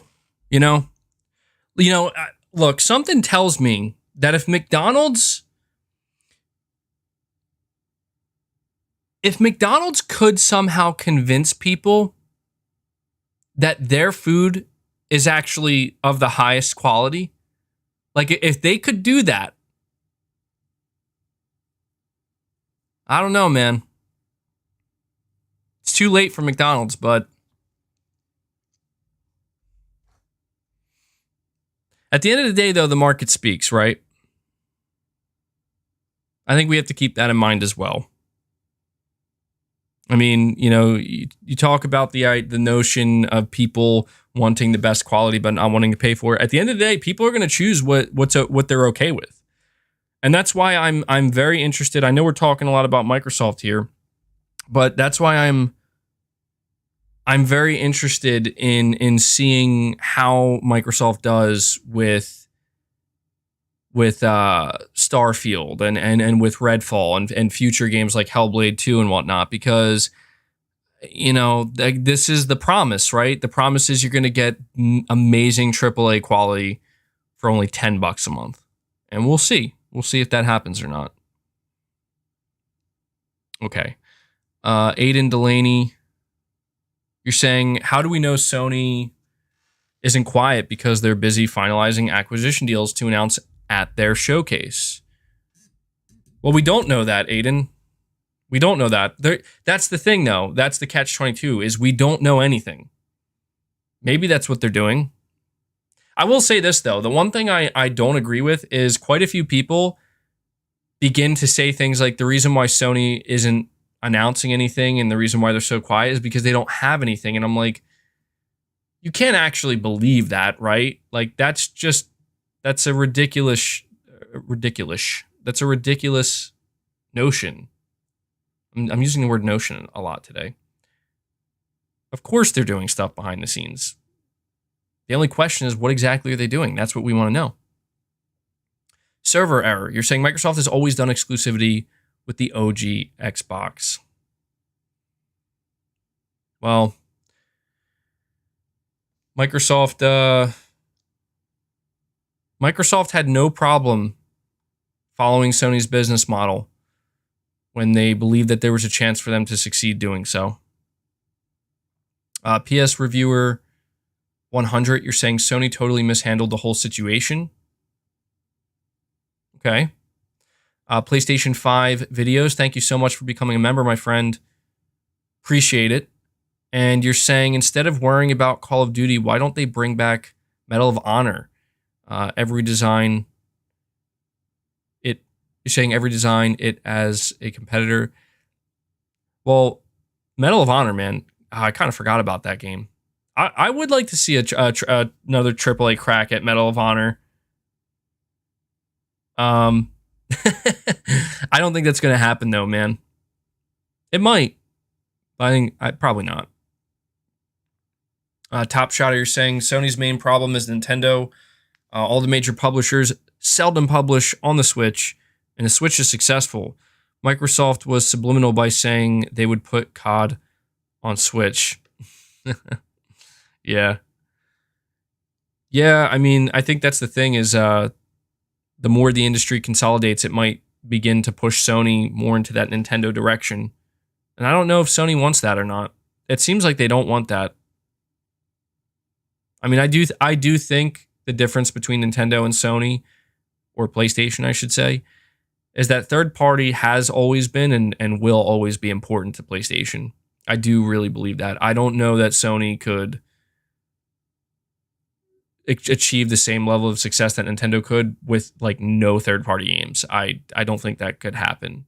Maybe it could, but I'm hard pressed to believe that.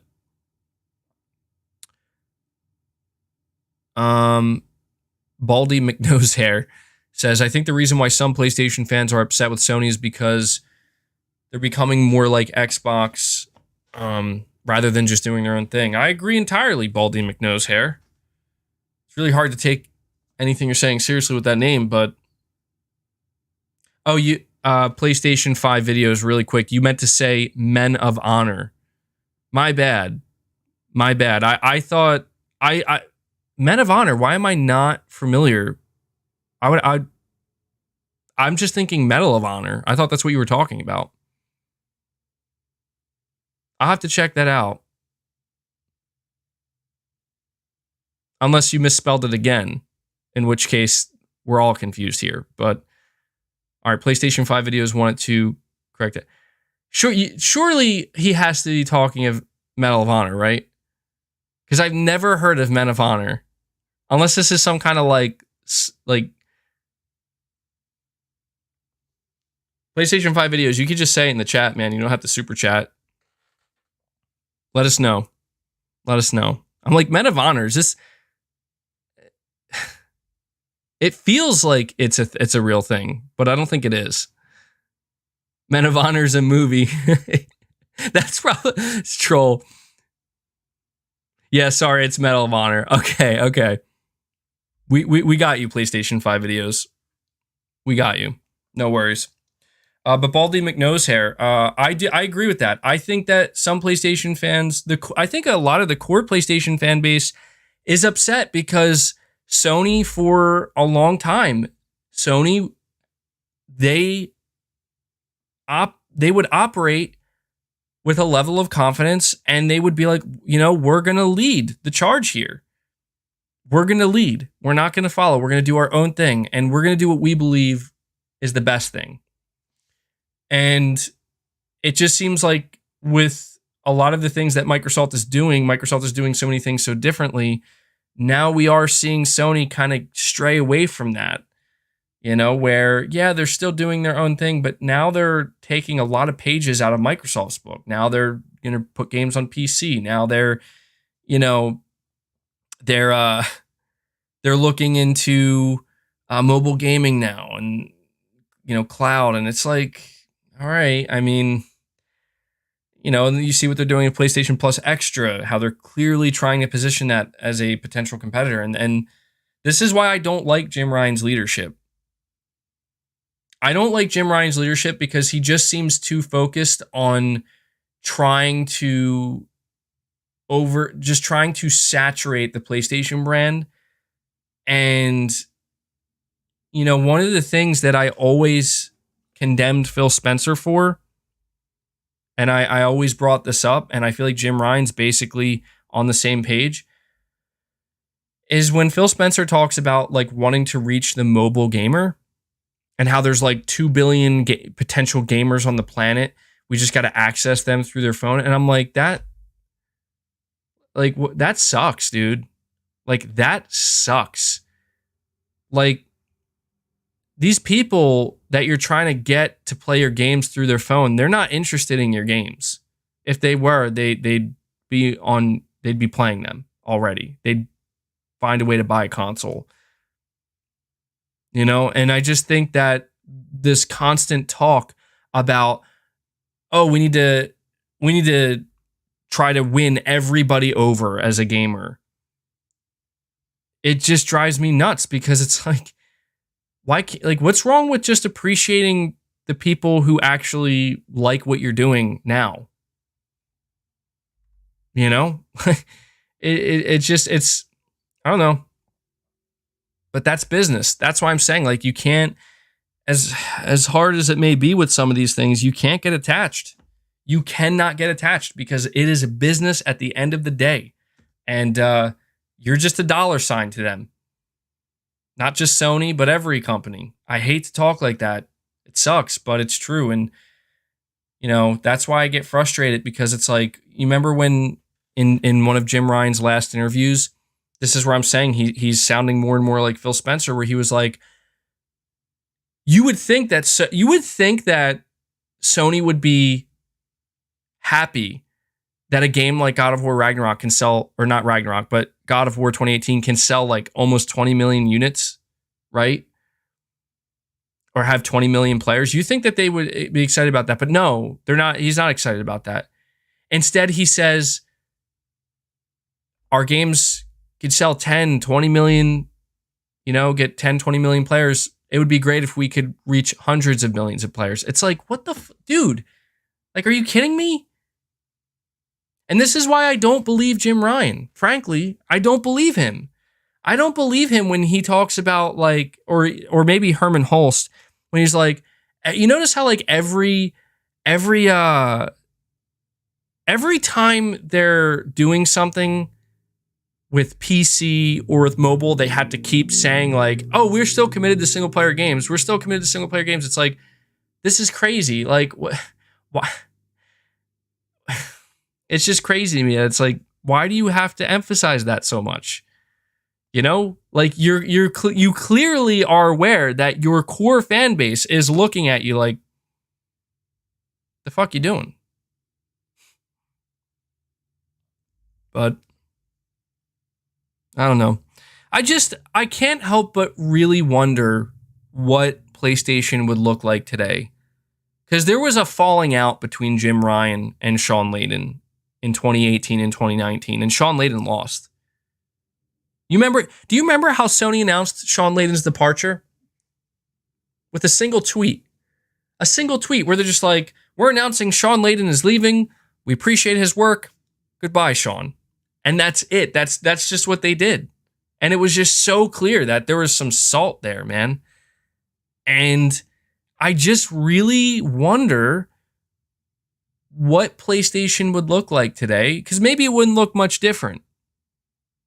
We don't know, but I just can't help but wonder, what would PlayStation look like now in 2022 if Sean Layden was in Jim Ryan's seat?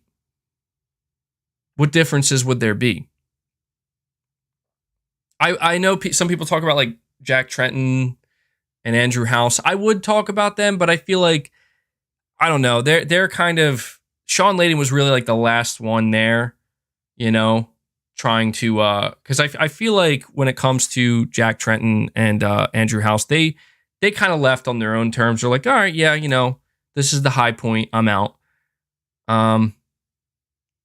But you could tell Sean Layden, I feel kind of bad for him, because it's like you could tell he was pretty passionate, and he didn't want to leave, and I think that's just kind of a shame. Because let's be honest right now, you know, when you think of the last couple years of the PlayStation 4, Sean Layden was the face of that. You know, he was the one out there talking about games like Death Stranding and and Spider-Man and Ghost of Tsushima, and that's what I mean. Like, that's another thing too, is like we don't get that anymore. This is what I mean, is it's like Jim Ryan, Herman Hulst, can somebody please come out and start talking to the fan base? I don't mean to sound like I'm just complaining this whole time, but just the more I'm reminiscing and thinking about that, we are sorely missing that, you know?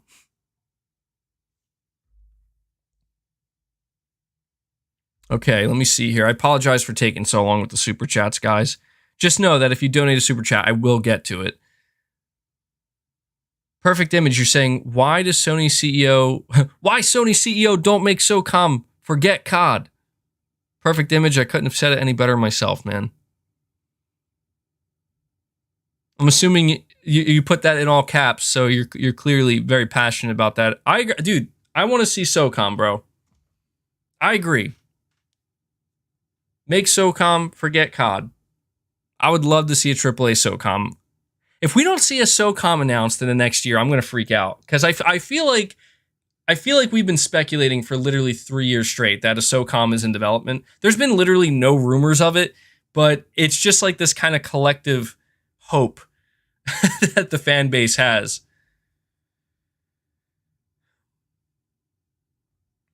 All right.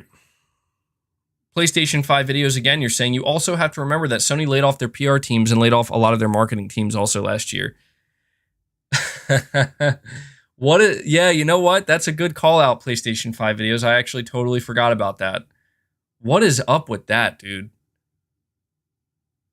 What is up with that? I completely forgot about that.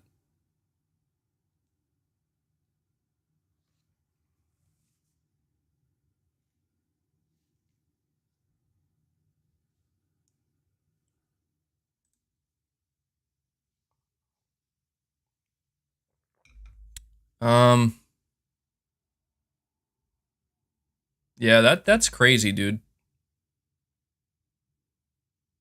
That's insane. I'm sorry. I'm trying to process that. They get rid of their entire marketing team. They lay them off. I don't know. Maybe that's why. Maybe that's why we're seeing what we're seeing right now. You're saying they let their store reps go. Okay, yeah. Yeah, you know what? That makes sense. That makes sense. I think when we read into it a little bit more, it wasn't like their actual marketing team. It was like people affiliated with retail. Interesting. All right, let me see.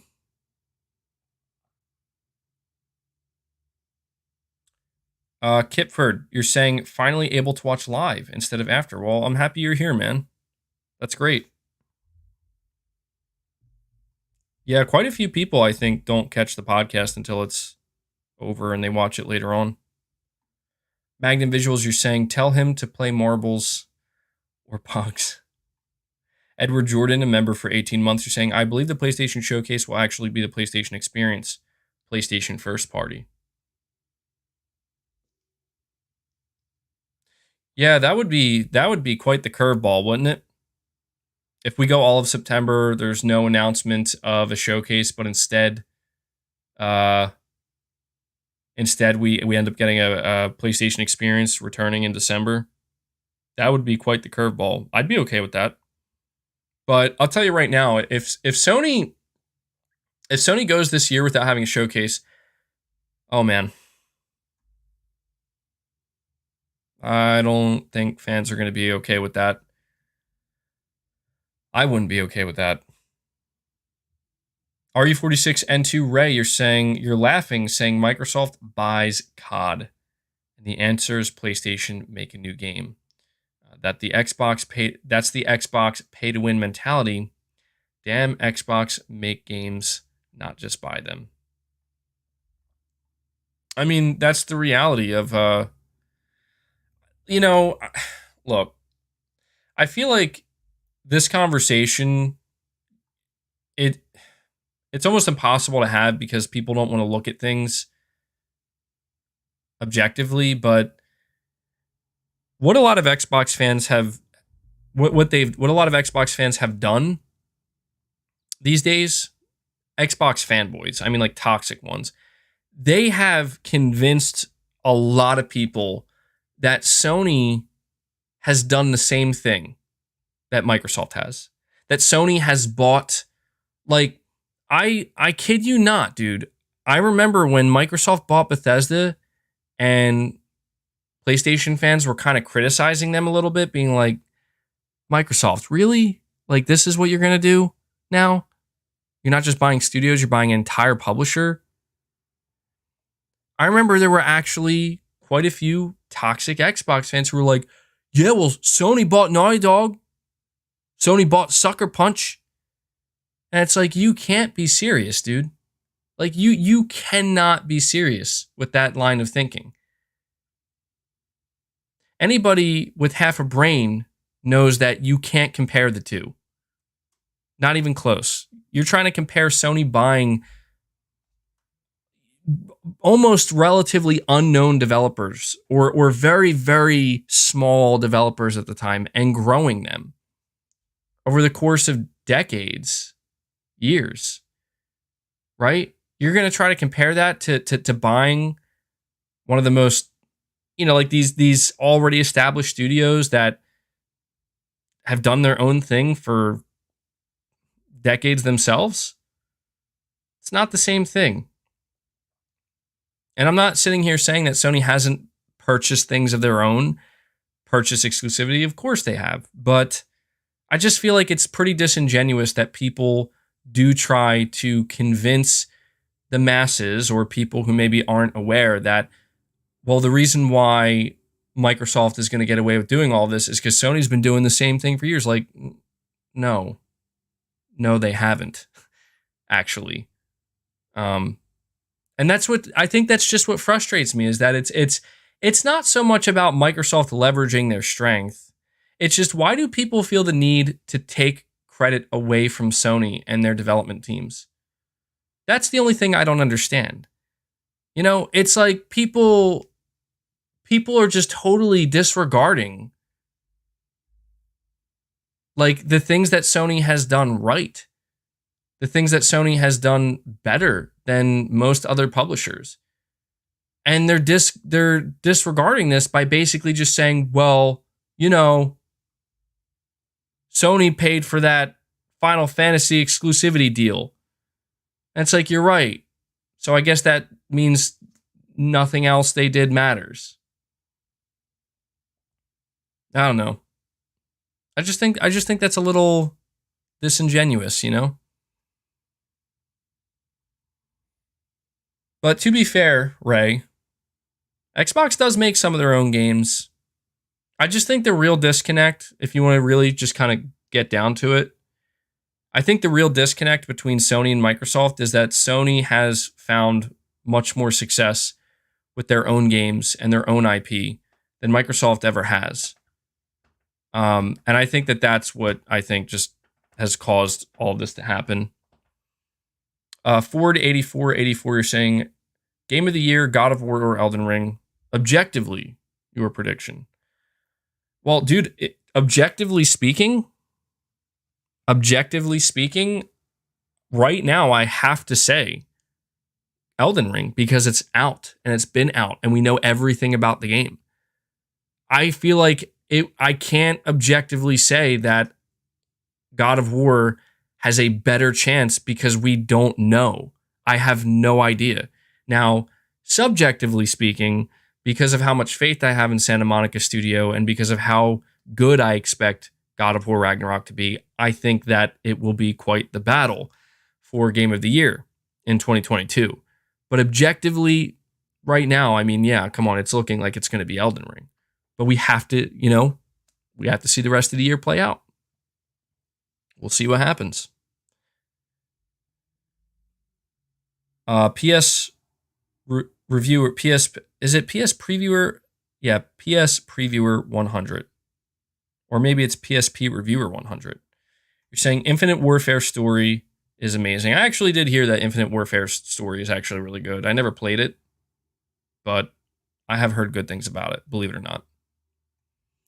Aaron Yogurt, you're saying COD needs to move onto fictional alternate timeline, a fictional alternate timeline world where they can make up events/wars. Fan base will probably hate it though. Yeah, I mean they have done that a few times. You know, the most recent rumor is that the next Treyarch Call of Duty is going to be set on within the Iraq War and the War on Terror, and it's already like it's going to generate controversy. But that's the rumor for the next Treyarch game. We'll see if that turns out to be true. And PlayStation 5 video says I meant to say Men of Honor. We know you meant Medal of Honor. Ivan Okachofo, you're saying PlayStation owns SOCOM Navy SEALs. Yes, they do. I see a lot of people saying they want SOCOM to come back. Josh, you're saying confused why Skydance revealed it this early. Yeah, you know something is in early development when they reveal a CG trailer and they don't even have a title for the game yet. That's when you know it's in early development. And it's hard. I see somebody asking what did Skydance reveal. They revealed it's a AAA game from Amy Hennig, one of the creators of Uncharted. It's a Captain America and Black Panther game set in World War II. It does sound like it has the potential to be really good. It's going to be single player only. There's some talent involved with it. I think people are beginning to experience Marvel burnout, though. Really, I am. I mean, look, my excitement for Spider-Man 2 is still up there. Wolverine's I've said this many times before, but just to be clear, Wolverine is my favorite comic book character. So to me, that's perfect. But hearing about all of these different now you're starting to see there's even more Marvel games. It's Marvel in general. I'm not talking about just games, but Marvel in general. It's too much. It's too much. It needs to slow down. It's actually making me dislike it with how frequently they're doing everything. It's like I can't go a day without being bombarded by Marvel, and it's like it's too much. That's why I'm totally okay with a game like Wolverine coming out in 2024 or 2025. I don't need back-to-back Marvel games from Sony. I'm getting Spider-Man 2, 5 years? That's fine. 5 years later, getting Wolverine a couple years after that, that's cool. I don't need much more than that. But I'm willing to see what this game's going to be simply because I like the fact that it's going to be single player. I like the fact that it's set in World War II. And knowing that Amy Hennig's involved, I think that we could get a pretty good game. But we'll have to see. It's very early, like you said. Kevin Reavers, you're saying Sony shrunk the executive staff at PlayStation. They aren't territories like the older days. And the previous PlayStation CEO saw Sean out. The Sony staff, like Jim.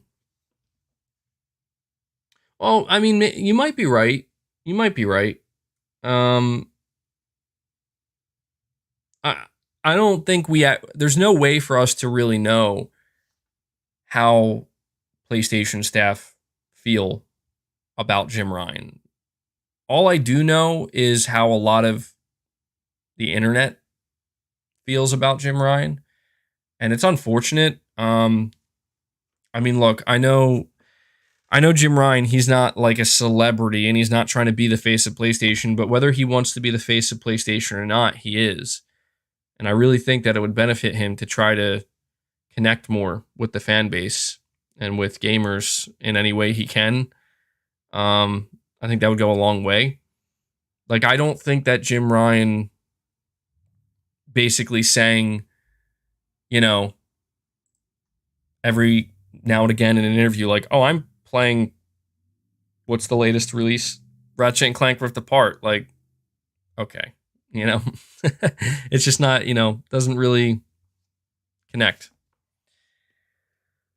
Miguel, you're saying PlayStation is in the middle of a crossroad. Microsoft at least have a clear goal with Game Pass. Sony, I feel, are all over the place. Mobile, movies, series, plus tiers, etc.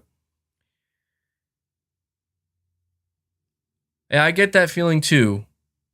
I really do. I get that feeling that Sony's kind of throwing a bunch of stuff at the wall. But maybe the way we have to look at it, trying to view it from a different lens. Maybe it's that Sony is prepared to kind of hunker down if need be. Maybe we're looking at this wrong. Maybe I'm looking at this wrong. Just trying to be open-minded here. Maybe PlayStation already has the shell, the protective shell around them. But they just want to explore outside of it. And they want to try to widen this shell, right? As much as they can. They want to try to bring in as much as they can. They want to have as much of a imprint, I guess, or footprint, whatever you want to call it. I say this because surely Sony has considered failure, right? Surely Sony has thought, what if everything we're doing with these live service games, what if they all fail? What if they all fail? What if our endeavors on PC fail? What if our endeavors on mobile fail? What if what we're trying to do with movies and TV shows, and a lot of them, what if they all fail? Well, then Sony will be forced to lean on the only thing, in my opinion, that has not failed them. Mainly because they've spent decades establishing it, and that is their studios, their single-player games, and maybe a few, maybe some moderately successful multiplayer games, or maybe, some moderately successful live service games. Because come on, I don't imagine every single live service game failing. But I'm just thinking about this because it's like they're really going in, like you said, every direction. And when you go back to that Jim Ryan interview, he talked about single player narrative games, and he is under the belief, and maybe he's correct, but he's under the belief that we've reached the ceiling with that. Jim Ryan believes that when it comes to console sales, when it comes to how many full price sales for single player games you can extract, he believes that PlayStation has reached the upper limit and it can't go much further.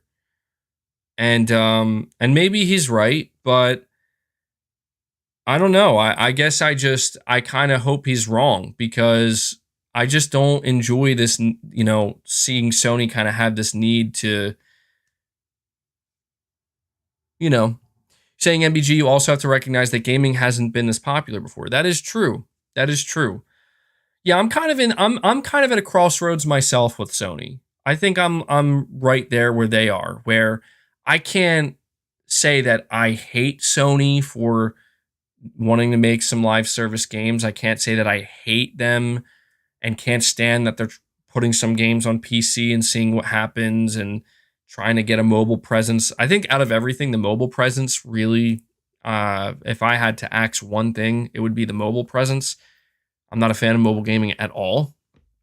Because at least there's a lot of, console players and PC players. They're kind of like more hardcore gamers.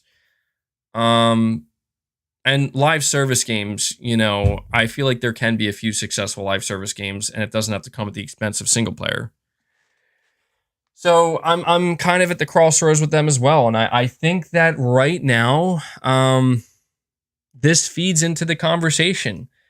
I think that there's a general theme around what we're discussing today. And I feel that, look, we're at a point where it's like, PlayStation, are you going to do a showcase? What's the future look like? What does 2023 look like? What does 2024 look like? What's your roadmap with the PlayStation 5 console look like? Sony has been very quiet with this. They've been very, they've been keeping it very close to the chest. And I just think that there's a lot of nervousness because, are we, something that I think people haven't really considered is, okay, a PlayStation showcase coming up.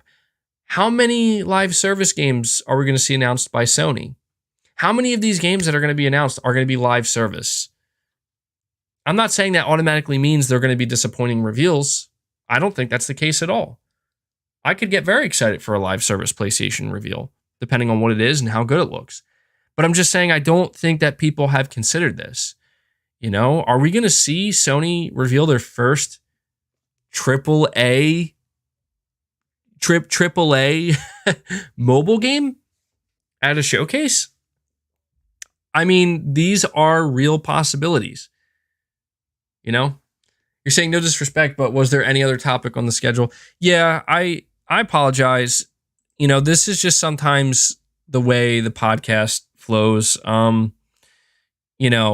Once I get into a flow and I start just kind of going on and on, I just, for me, the topics, I'm not saying they become irrelevant, but to me, what's more important is to continue that flow and continue to be able to feel like there's something more I have left to say, rather than just cutting it abruptly and just for the sake of moving on to another topic. I know not everybody's a fan of that, but that's what works best for me. But don't worry, we are going to be talking about some other stuff as well. So that I can say. Josh, you're saying Dying Light 2 is way better. Try your VRR on it. Well, I might, man. I might. Right now, I'm still playing Thymesia. I don't know how you say it. But I'm playing that, and I'm still playing The Last of Us Part 1. So we'll see if I can get to that at some point. And Josh, again, you're saying also Battlefield 2042 still, it's slapping now with Season 2. Yeah, I don't know, man. I'm so disillusioned with the Battlefield franchise and the Battlefield series. At this point, I'm just going to wait for the next game and see what they do with it. Just being totally and completely honest. Swizz242, you're saying billions versus trillions. They shop different. That's it. It's true. Yeah, I mean, that's a simple way to put it, but it's very true. Sony is not a $1 trillion company, as we've established many times. And, can Sony compete with a company that is worth trillions of dollars and has no cap on how much capital they can spend? Well, I think the only way Sony can compete with that is in a very strategic way, in a very surgical way. Creeping Stage 514, you're saying Marvel will flood the market and the brand will fail. Well, they just had their Marvel event, not the games event, but like they're announcing movies and shows, and I don't know how that went, but I don't know, man. I'm just not feeling the excitement anymore, really. I'm more excited for Marvel games than Marvel shows and Marvel movies. But like we talk about EA making an Iron Man game, and it's like, okay, maybe it'll be good, maybe it'll be a disaster. We don't know. It's EA. I feel very differently about Sony and Insomniac. Like, I know Spider-Man 2 is going to be, one of the best games I play this generation, hands down. I don't need to be convinced of that. I would like to see the game, though. Same thing with Wolverine, dude. Wolverine is a little bit more unknown, but I have the utmost confidence in Insomniac. Can't say the same about newly formed teams that haven't proven anything yet. Can't say the same about EA. So, that's probably why, I'll just be honest. Like, anytime PlayStation Studios they're involved with a game and its development, I'm automatically more excited. That's just a reputation that I think PlayStation Studios has earned. I'm not saying it's a guaranteed hit, but Come on. Is anybody really is anybody really going to assume that Spider-Man 2 is going to be anything less than very good or great at the least? I don't think so. Insomniac has given people no reason to believe that. You know, it was funny on Twitter. I've been engaging with Twitter a lot less, but I put out a tweet, I think it was yesterday, about Spider-Man 2, and I said it seems that Sony decided to save Spider-Man 2 for their own showcase. And I put that out because we had the Marvel game showcase, and there was some speculation that maybe Spider-Man 2 would show up there, and it didn't. And some Xbox fanboy replied to me in the tweet, and they're like, or maybe it's in development hell. And I was just like, all right, well, you know, I'm just going to have to say it. And I just told him, like, dude, we're talking about Insomniac games here. We're not talking about 343 Industries. And the irony was he had Master Chief as his profile picture. And I wasn't like trying to be rude, but it's like, dude, why would that be your first assumption? You know what I mean? Like, I could understand if it's like, or maybe it's not ready to be shown, maybe it's too early, but development hell, I'm sure that Insomniac is working very hard, and there are some struggles, as there is with any video game being developed, but it's like, dude, come on, man. You know what studio that I'm afraid might be going through some development hell right now? I'm not saying they are. I'm just a little bit nervous they might be. Deviation Games. I'm a little bit nervous about them. I don't know. I mean, it's a 50% chance it's in development hell, 50% chance everything's great and that game's going to blow people away. All right, let me see. Clammy, True Colors. You're saying Sony can easily create their own Call of Duty or just make Destiny 3 exclusive. Destiny is just as big as Call of Duty, yet Sony is like, everything Bungie will all go to Xbox. Why should they? I don't understand. Well, Clammy, as we've discussed before, I don't think Sony would have ever been able to acquire Bungie if there was any chance of exclusivity in the future with Bungie titles. Bungie is notoriously difficult to work with. But I don't know that that's not a slight at Bungie. I just think that they're very much like they want to be integrated with a larger entity, a larger publisher, but they also fiercely want to have their own independence. And it just seems like Sony was basically like, there's something that your development team has that we want. It's not a game. It's not an IP. It's talent. It's development talent. Keep in mind, people say that Sony overpaid for Bungie. Sony paid $3.6 billion for Bungie, and they did overpay. But do you know why they overpaid? It's because Sony allocated, I think, like $1 billion of that, or close to it, for retention, to incentivize developers to not leave the studio, because that's what Sony's paying for. They're not paying for a game. They're not paying for, a future game. They're paying for that development talent, because with that development talent comes knowledge, comes wisdom, comes understanding. That as long as Sony owns that and can tap into that, they don't have to learn themselves the hard way. So, the reality is the only way Bungie was ever going to sign a contract and agreed to be acquired by Sony was by Sony ensuring that exclusivity is not a thing for you ever. So in that way, Bungie does kind of get special treatment. And some people don't like that. Maybe some Sony developers or other Sony teams might not like that. But, that's the leverage. That's the leverage that Bungie has. none of Sony studios have a product like Destiny. And that's just the reality. So, you talk about Call of Duty, a Call of Duty competitor easily being made because they own Bungie. Well, I don't know. I don't know that Destiny is considered like a Call of Duty competitor, but I do understand. I do get where you're coming from, Clammy, because yeah, now that they do have all of this talent, now that they do have all of Bungie, they can leverage that to help create a very successful live service game. And maybe that successful live service game will be a first person shooter. Maybe it could even be a military shooter. And, who knows? Who knows what they could do? Because I will say that when we talk about this, I do sometimes forget that Sony owns Bungie. Planet Schlorpian, you're saying to be frank, or maybe to be fair, if there's anyone who can do LS and mobile right, it's Sony. So live service and mobile, I'd expect at least some degree of quality. And that's the thing here, Planet Schlorpian.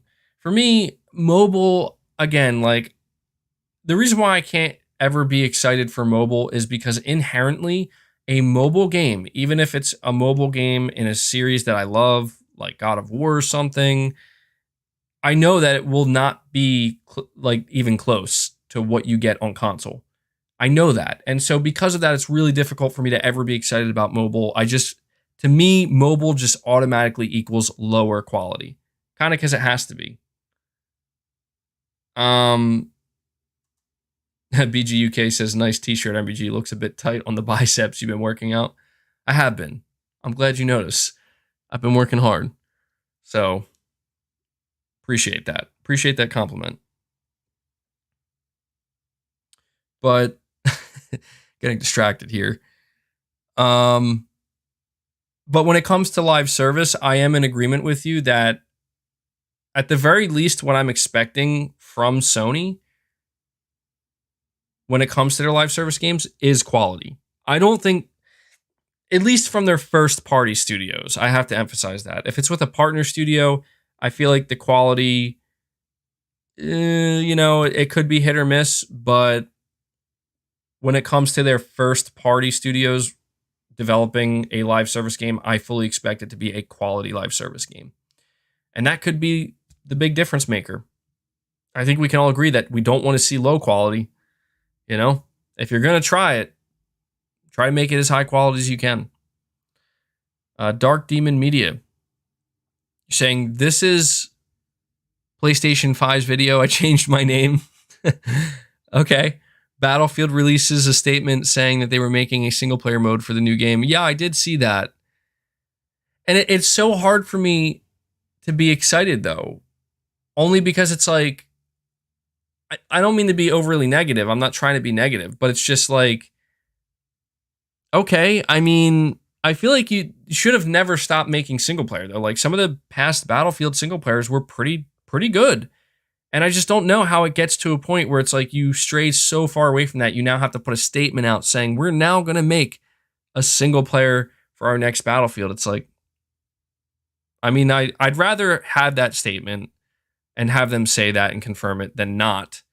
But I think you guys understand what I'm saying. It's like, it should have never gotten to that point in the first place.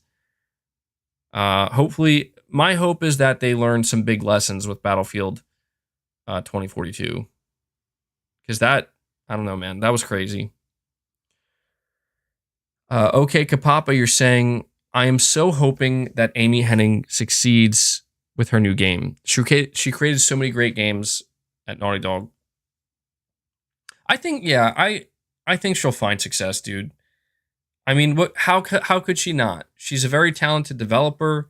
She's playing to her strengths by making a single player game that's going to have a story focus, with multiple characters.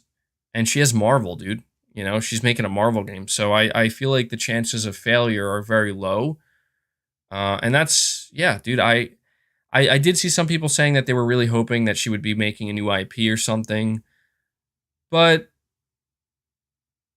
it's okay. I'm just glad that she's able to keep making games, and she'll still be able to do that.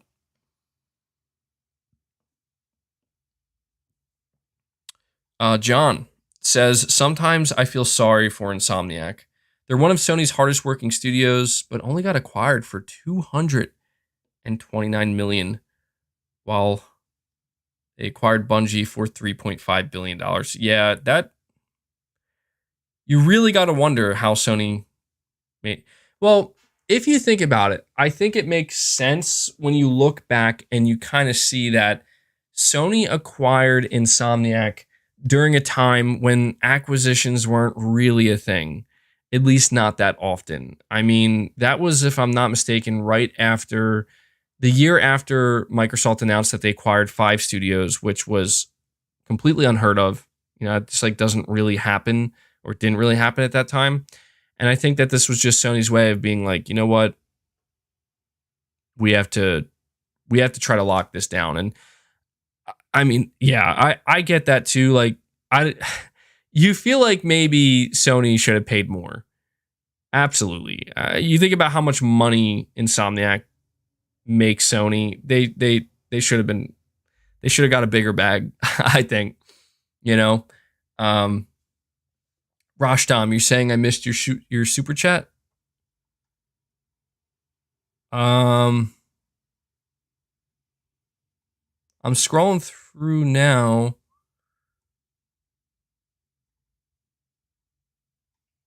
Rashdom, I don't have a super chat from you, buddy.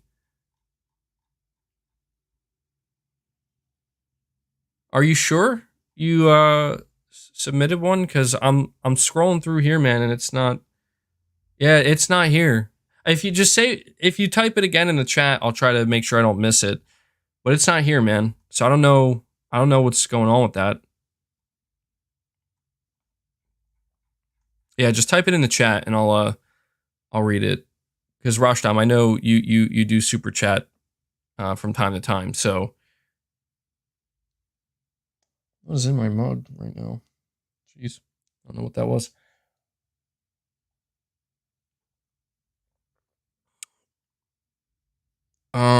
MBG bro, can you reply please? What's the good Spider-Man 2 news? Well, just to calm you down a little bit, it's nothing like, I mean, it might be new for you, but we're talking about what an insider had to say about the development of Spider-Man 2. We did talk about it earlier this week in a video, but I want to talk about it further. So it's not like it's some kind of like I have some insider news for you guys, nothing like that. But if this is to be believed, it is very good news for Spider-Man 2. Yeah. I know it's old, but I mean, look, man, what you gotta bear with me here. You know, it's slim pickings this past week, bro. So Rashdom, you're saying it was originally that Sony's most profitable game is a gacha game. So they probably see on paper and data that there's a market for live service and mobile. Absolutely, Rashdom. Absolutely. That's the thing is like Sony, you know, I do try to let people know, again, from the business side of things, there is absolutely a reason why Sony is aggressively pursuing mobile and live service games. But, you know, specifically talking about mobile, yeah, dude, they're some of the most profitable games. There's a massive market. And it's hard for me to be mad at Sony or Microsoft or anybody else, any other company, for feeling like we should tap into that market. Like if I was Sony and my goal was to make as much money as I could for my business, yeah, I would make a mobile game too, or a few. I would. It's just smart business. But just, you know, I'm not Sony and it's not my business. I'm a fan, you know, and so it's like, I get it, but I'm not necessarily rooting for it. Who knows though? You know, I am open to be wrong and surprised. I would love to be just blown away by an incredible mobile game that's like, I didn't even think this was possible. You know, if something like that happened, I'd be like, all right. But I don't necessarily anticipate that. MBG, yo, great show. Got you on in the background on the big screen, in the home theater. Everyone, if you're enjoying the content, hit the like button. Well, thank you so much, Pushing Polygons. Appreciate that. Yeah, hit that like button, guys. Let's listen to Pushing Polygons. I think we could easily crush 500 likes. Really appreciate the support. MBG, I think it's best to stay calm until we know the full picture. No, I agree, Wild Wolf. I think I've been pretty calm. I don't think I've ranted a little bit, but I'm not like going nuts. At least I don't think so. Maybe I am. Maybe I am going nuts and I just don't realize it. All right. Clammy True Colors, you're saying, yet Microsoft can just take Call of Duty away from PlayStation after the deal. Whereas 3/4 of the COD players, 3/4 of the COD players are at. It seemed like Sony is willingly giving Bungie games to Xbox. Well, you know what, Clammy? That's one thing I do have to bring up. It would be a mistake if I didn't actually provide this context. It's just quite unfortunate that I'm providing it 2 hours and 37 minutes into the podcast. I have to say this real quick. When it comes to Jim Ryan's statement, I didn't really provide any context, which I don't know why I didn't, but I'm sure everybody's aware, but just in case you're not, I see somebody saying Showcase Tuesday begins, please. I don't know, man. I don't know. I do not know if we're going to get a Showcase announcement this week. But sorry, I just caught your comment there. My whole thing right now with Jim Ryan's statement is I just want everybody to understand that Jim Ryan put out the statement letting everybody know that, yes, Microsoft did sign a deal with them for Call of Duty, which in it of itself is strange. All right. I thought that was strange when Phil Spencer said that. He said, yeah, I was on the phone with Jim Ryan. We talked and we signed a deal. Phil Spencer didn't say how long that deal was for. Jim Ryan came out and he's like, we only signed it for 3 years. And Jim Ryan said that that's inadequate. That's not good enough. Sorry, I know. I'm not going back to this. You're saying Jim didn't say he signed it. Oh. You know what, actually? I think you're right about that. I didn't even think of that.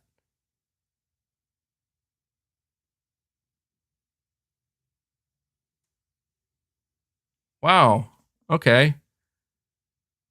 You're right. You're right. He did not say that they signed it. He's saying that was the offer that was given to them. Very interesting.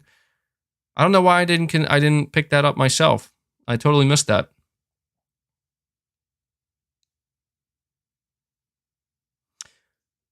Well, yeah, I guess that makes sense. If it's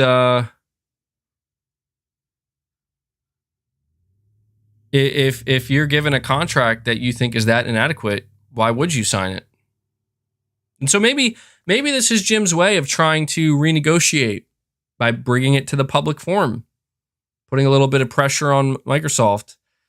And maybe this is Jim's way of being like, let's get back on the phone, Phil. I want 10 years. I want 10 years minimum. If you think about it, actually, because I that changes the situation here. And it would actually explain why go public with this in such a way. Maybe this is Jim Ryan's way of trying to, kind of twist Phil's arm here and twist Microsoft's arm, because if there's any time, I hate to say this, again, I'm not a fan of it, but if there was any time for Sony to basically come out and kind of cry and throw a tantrum, it's right now when the scrutiny is there by the regulators, and the regulators are like looking at Microsoft like, I don't know, this is the ideal time for Sony. So I just wanted to mention that because I just realized that I talked about it this whole time and I didn't give everybody the proper context that, yes, this is why Jim Ryan is seemingly coming out crying and Sony's throwing a fit, because Microsoft offered them the 3-year deal with contract, or with Call of Duty, a contract for 3 years, and Jim Ryan believes that's totally inadequate and not good enough. And I did see some people, and I'm actually going to bring this up because I want to know what the chat thinks of this before I move on.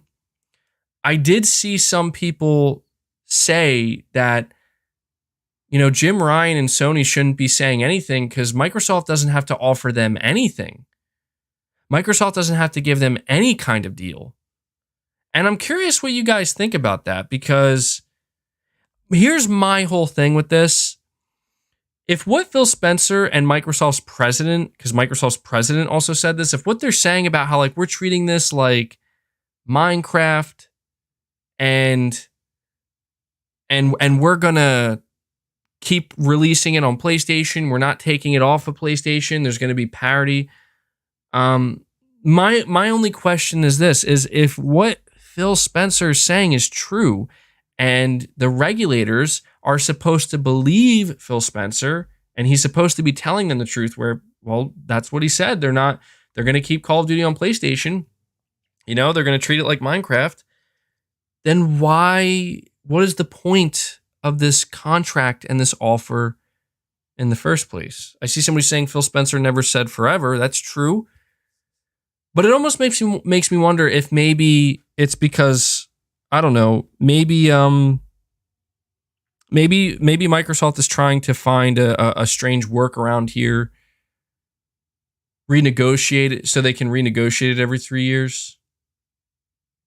Yeah, maybe this was Microsoft's way. Maybe it was a ploy in a way. Maybe it would actually be in Microsoft's best interest. This is where things get really interesting, actually. Maybe Microsoft was like, okay, we got Sony on the ropes right now. They're scared. They don't know what to do.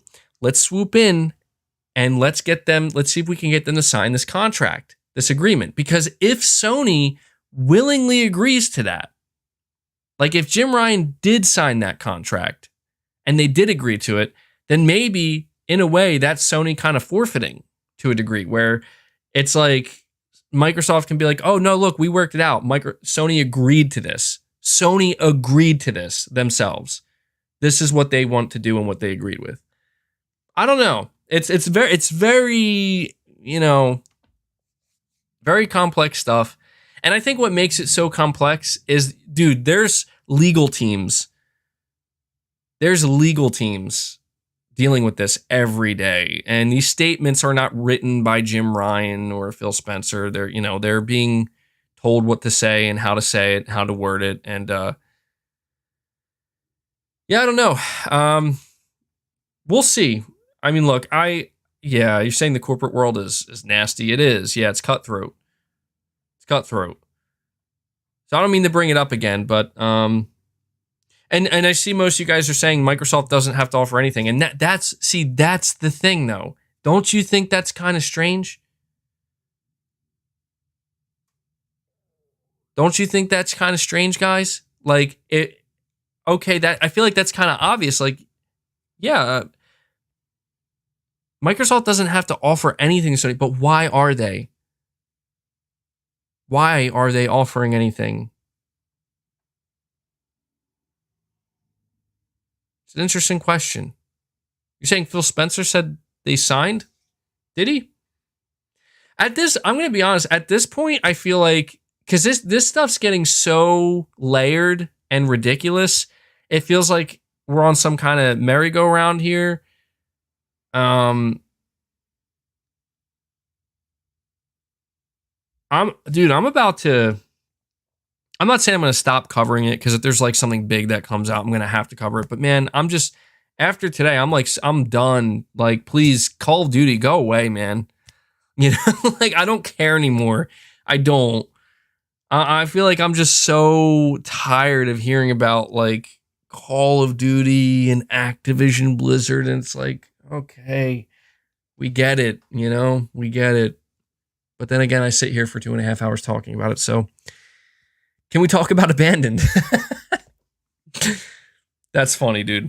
Yeah, now we're just going to pivot and talk about Abandoned. We're going to go to Fantasyland once again.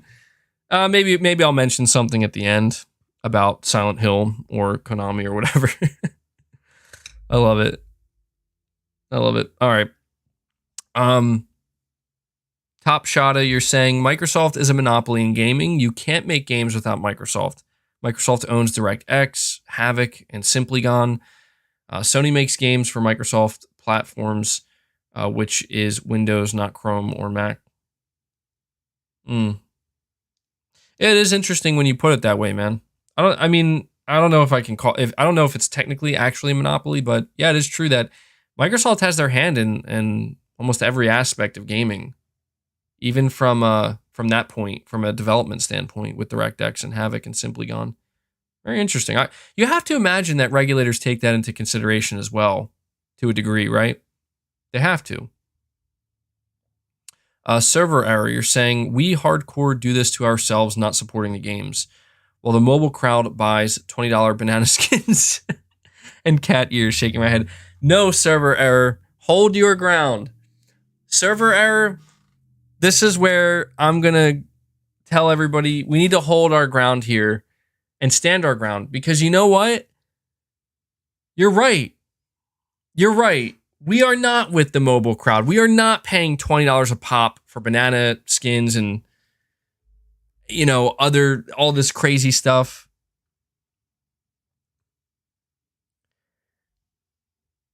We're not doing that. But I don't think that makes us any less. I don't think that means that we should be ignored.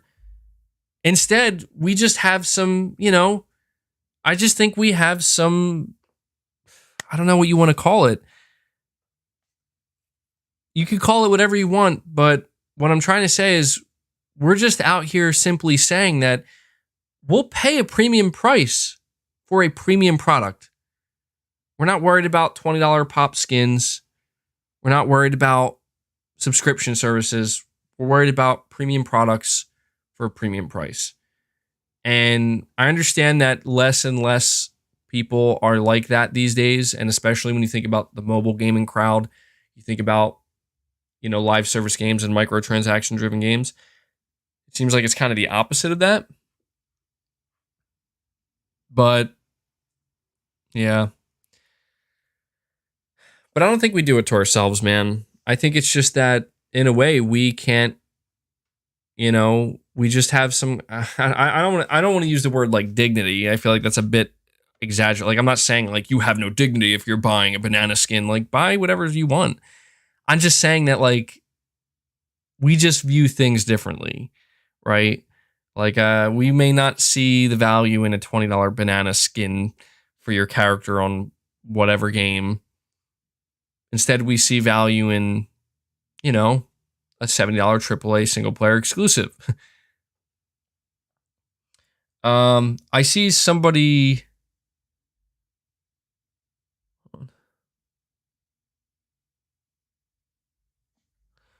Let me see. Dustin, you're saying, is the MG remake real, and is it really coming at TGS? I have no idea. I honestly, I don't. I mean, some rumors turn out to be true. Others turn out to be either false or just they turn out true way after the fact. So it's almost like it didn't matter. When it comes to the Metal Gear remake, anything involving Metal Gear, I have no idea. I'm just as in the dark as anybody else. I would like it to be true. I have no expectation for TGS. Are there normally big announcements at TGS? I feel like there aren't normally big announcements at TGS. Maybe I'm remembering incorrectly, though. It could be that Sony does their shows in September, and I'm just so fixated on that I kind of overlook TGS. I don't know.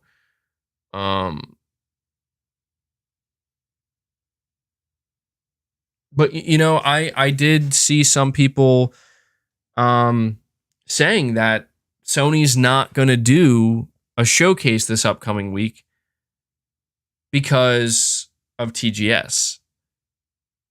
I also heard apparently there's going to, I don't know if I misread, but apparently there's going to be a Nintendo Direct this upcoming week. It's really beginning to seem like, guys, I don't think there's going to be a showcase this week. MBG, you need to get some insiders to drop you info. Well, dude, that's the thing is like anybody who wants to be like a known and credible insider, they usually want to make themselves known. So they're going to put the info out there themselves. But you're saying Kojima's listed on the VR section of TGS. I know, dude. And that's the thing is apparently he's just according to Kojima Productions, they're just there with a merch booth. That's why they're there. Not for a game announcement or anything like that. So, guys, I don't know. It's Josh, you're saying crazy part is I don't think we're getting a showcase next week either. They will usually announce it a week before the actual showcase date. So, all right, let me look at the calendar here. So it's Sunday the 11th. If Sony were to do a showcase next week, they would have to announce it tomorrow. There's no way Sony would announce the showcase on Tuesday and have it on Thursday or even Friday. I think there is a very, very, very slim chance. I don't think it's going to happen, but I'll just put it out here. Sony could announce the showcase tomorrow on Monday the 12th, and it's scheduled for Thursday the 15th. I don't think that's going to happen. So if we go into next week and Sony doesn't do a showcase, well, then we have from the 19th to the 30th for a showcase to happen. Well, let me ask you guys, are there any events, because I'm not entirely sure, September 19th, 20th, 21st, 22nd, 23rd. So from the week of from the 18th to the 24th, are there any events? Is there anything scheduled for that time? Because I'm beginning to think that if there's a bunch of stuff happening, I see somebody saying no showcase this year, deal with it. We can't deal with it yet. How can we deal with it? We don't know that. You're saying the Queen's funeral?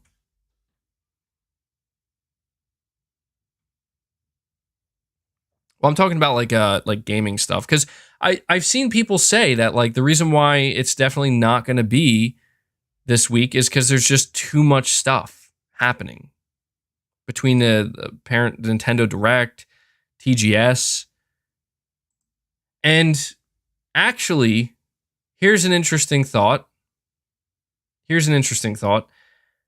Summer, I believe, ends on Wednesday, the 21st. It's either Wednesday, the 21st, or Thursday, the 22nd. So that's the official end of summer. So maybe that, I don't know.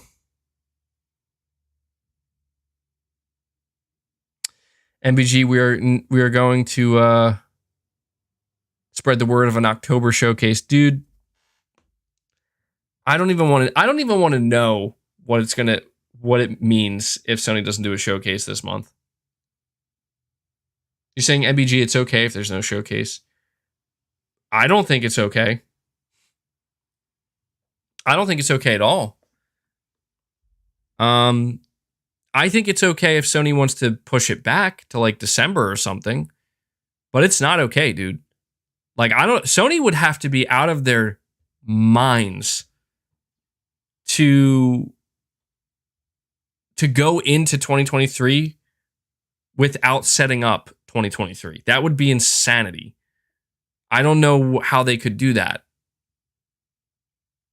But this leads me to another topic, and it ties into, you're saying a state of play at least? Yeah, oh man, that would suck.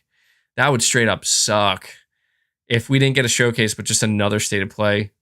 And that's the thing. Like, do you know why for me, it feels like it would really suck just because I cover PlayStation here? Dude, if Sony doesn't do a showcase this year, oh my God. Like, the only way they could turn the public perception around and make people less upset with them is they would have to go all in with God of War and just God of War in your face nonstop. And it has to be like, one of the best games ever, which it might be. Because I'm telling you right now, dude, fans will not be okay. Like for every PlayStation fan that says, oh, that's okay that there's no showcase, there's going to be like 100 more that are like, what? Are you serious? But something I did want to talk about is Spider-Man 2. Spider-Man 2. Well, we're hearing a bit of an update on Spider-Man 2 from Millier. According to Millier, first of all, we're going to be seeing Spider-Man 2 soon. All right. Soon, who knows when that could be. I think the implication is Millier saying that we're going to see Spider-Man 2 soon. The implication is that it's going to be the PlayStation showcase in the coming weeks, in the next 2 weeks, presumably. Could soon mean this year? I mean, yeah, it could. Yeah, the cats were fighting. Totally missed it. It's just become such a normal thing now. I don't even notice it. I need you guys to notice it for me.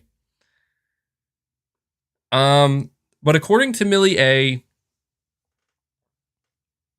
development on Spider-Man 2 is going exceptionally well. I'm paraphrasing, so I'm not quoting her, but basically it's progressing well. The higher ups at Marvel are apparently very impressed. And yeah, we're talking about Millie A from Twitter. She's a relatively reliable insider. I don't think she has like a 100% track record, but she was one of the only people, if not the only person, that knew about Wolverine before it was revealed. So I'm inclined to believe what she's saying about Spider-Man 2 because, it's Insomniac. Apparently, Marvel's executives are very pleased with the game. Development is going well, and the game looks really, really, really good.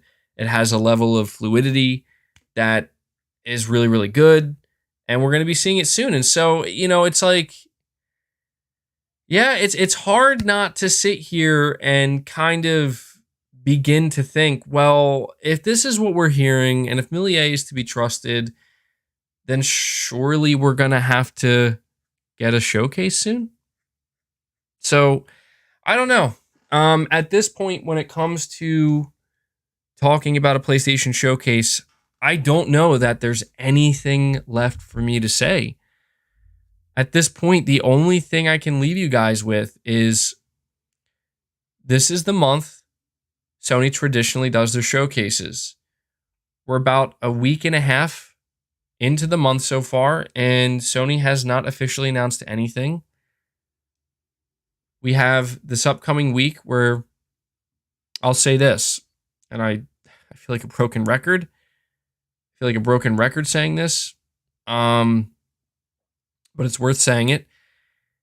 If Sony is to do a showcase the third week of this month, then that means the likelihood of them announcing it sometime next week, probably towards the end of the week, maybe on the 15th or the 16th, is somewhat high. If we don't get the announcement of a showcase next week, not an actual showcase happening this week, because it's Sunday. If we don't get the announcement of a showcase this week, I don't think it's happening. I'm going to be just straight up with you guys. I don't see Sony pushing it back to the final week of September. They could if they wanted to, but if we go into the second week of September and there's just no word of a showcase, I'm just going to drop it and say I'm assuming they're not doing one this year. Something else I want to say too is I do notice that people are kind of see, this is where I really hope Sony is able to turn the ship around here in a more positive direction. Saying, MBG, what if they do announce a showcase and it's only like 30 to 40 minutes long? I'll be honest with you. If that's what they do, I'm going to have to lower my expectations a little bit because I feel like the shorter the showcase is, the higher the chance of it not really hitting that level that people are hoping for. It would be better than nothing for sure, and I'd still be excited for it. But I'll just put it to you this way: there's a difference in excitement levels for here's a 40-minute showcase versus here's an hour and a half long showcase. My excitement levels are just on two different wavelengths, based on how much time they're going to spend showing you stuff. So if there's a 40-minute showcase, my hope would be that, well, I hope every announcement is a significant one, because that's not a lot of time. And assuming that it's the only showcase we got or we will get for the next 12 months, which is a long time, then I hope every announcement is a significant one. Has there been an hour and a half showcase? Yeah, we've gotten an hour and a half showcase from Sony. It's not often anymore, but you're saying here's a 20-minute state of play and here's a 40-minute state of play. Huge difference. I mean, it kind of is, right? Like if Sony's putting on like a 40-minute state of play, you just automatically assume, well, there's going to have to be some better announcements there, right? Because that's a long state of play. 70 minutes is a sweet spot. Yeah, that would be good. A 70-minute show would be good. I'd be happy with that. You're saying Shuhei Yoshida did say recently that showcases are a must for them to build up hype. What the company's doing. Yeah, that's the thing, man, is it would make no sense for Sony to not have a showcase. Saying MBG, I'm sorry, September hasn't been a better month for you. I mean, dude, I don't think it's been a great month for PlayStation in general. The Last of Us Part 1 launches to controversy. There's not.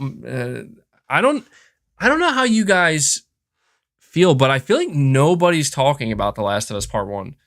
Like, I feel like people did all the talking before it came out, and then it released, and it's just kind of like, all right, it's out, and people already moved on.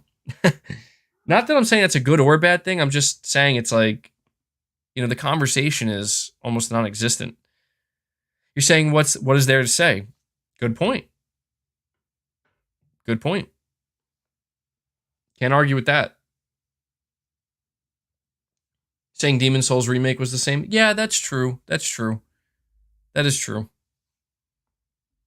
Dustin, you're saying been playing Metal Gear since arcade. Need me some Metal Gear. I agree, dude.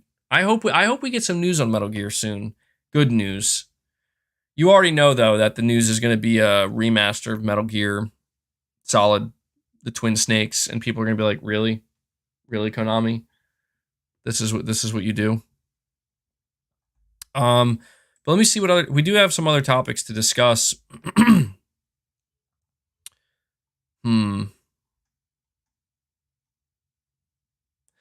Actually, we don't have as many topics as I thought to discuss. Well, do you guys want to talk about Deviation Games? We could talk about Deviation Games. I feel like we talked about God of War.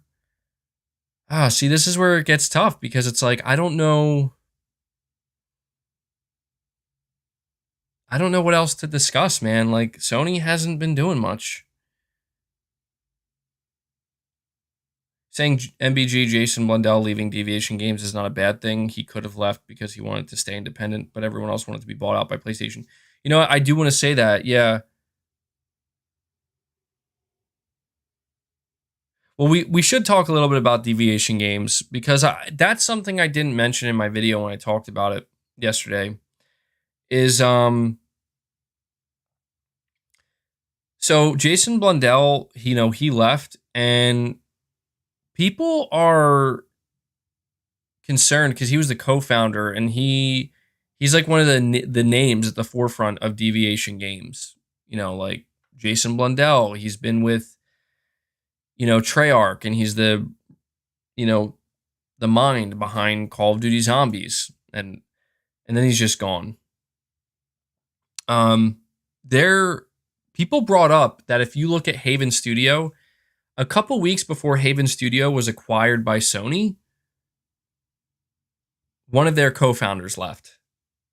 And I remember that people were talking about it the exact same way we're talking about it now, where they were like, that can't be a good sign.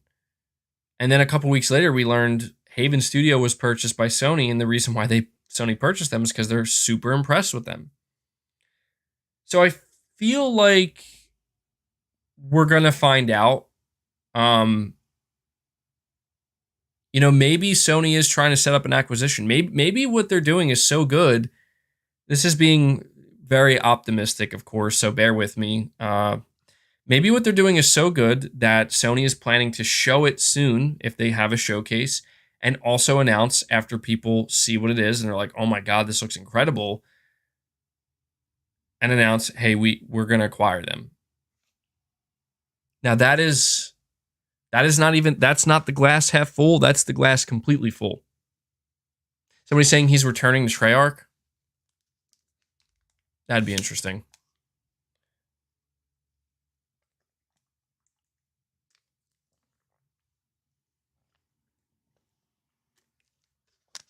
I mean, I don't know I wouldn't know what to think if he returned to Treyarch. That's just a rumor. I doubt he'll go back. Yeah, it wouldn't make sense. Like, you know what I mean? To be honest, let's face it. Jason Blundell left Deviation Games for one of three reasons. One, simply personal reasons. Maybe he has something going on in his personal life that, he just had to remove himself from his work. That's reason number one. Reason number two is Sony actually is in the process of acquiring them. And something that I think is worth highlighting is a lot of times when these companies are acquiring, they do kind of give the option a lot of times. I think it's like a retirement thing. I'm not totally familiar with it, but I did see somebody saying that usually there's the option for like the founders, the co-founders, or people who are higher up to like they basically have an exit opportunity where they can make a lot of money and just go, and that's usually on the table for them. So, we could be seeing a situation where, Sony's looking to acquire them just like they did Haven Studio. And Jason Blundell was like, you know what? Because here's the thing that's worth noting. You assume that Jason Blundell, he's going to have something to do with this game, even though he's gone. But we don't know. I can't. I have to take that back, and I can't say that because we have no idea how far along this game is in development. We have no idea. I've seen some people saying that they don't even think that Deviation knows what game they're making yet. So again, he's either leaving for personal reasons. Number one. Number two. Development is actually going amazingly well, and Sony's just really impressed, and they're acquiring them. And Jason's like, you know what? I don't want it to be a part of that, so I'm out. I'm bowing out. Or three, it's a very bad sign that development is not going well, and it's like a revolving door, and developers are coming and going, and they don't know what they're doing, and yeah. So I don't know. I like that's the thing is it's something that I'm actually really like, at least with Haven Studio,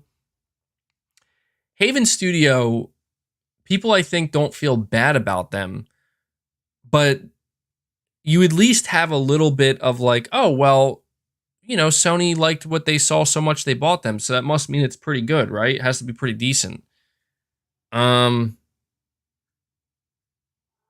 With Deviation Games, we know literally nothing. I mean, they're using words like groundbreaking, new IP. It's like, all right. I mean, groundbreaking? Are you sure about that? Because I feel like that's a little bit like, can you really call your game groundbreaking if you haven't shown it yet? So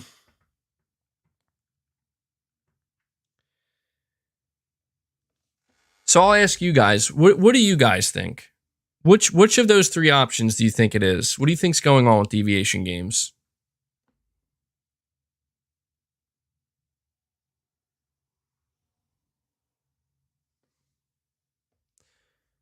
Dustin, you're saying The Last of Us Part 1 is awesome. Third time plat. Beautiful. Bend? I don't know, man.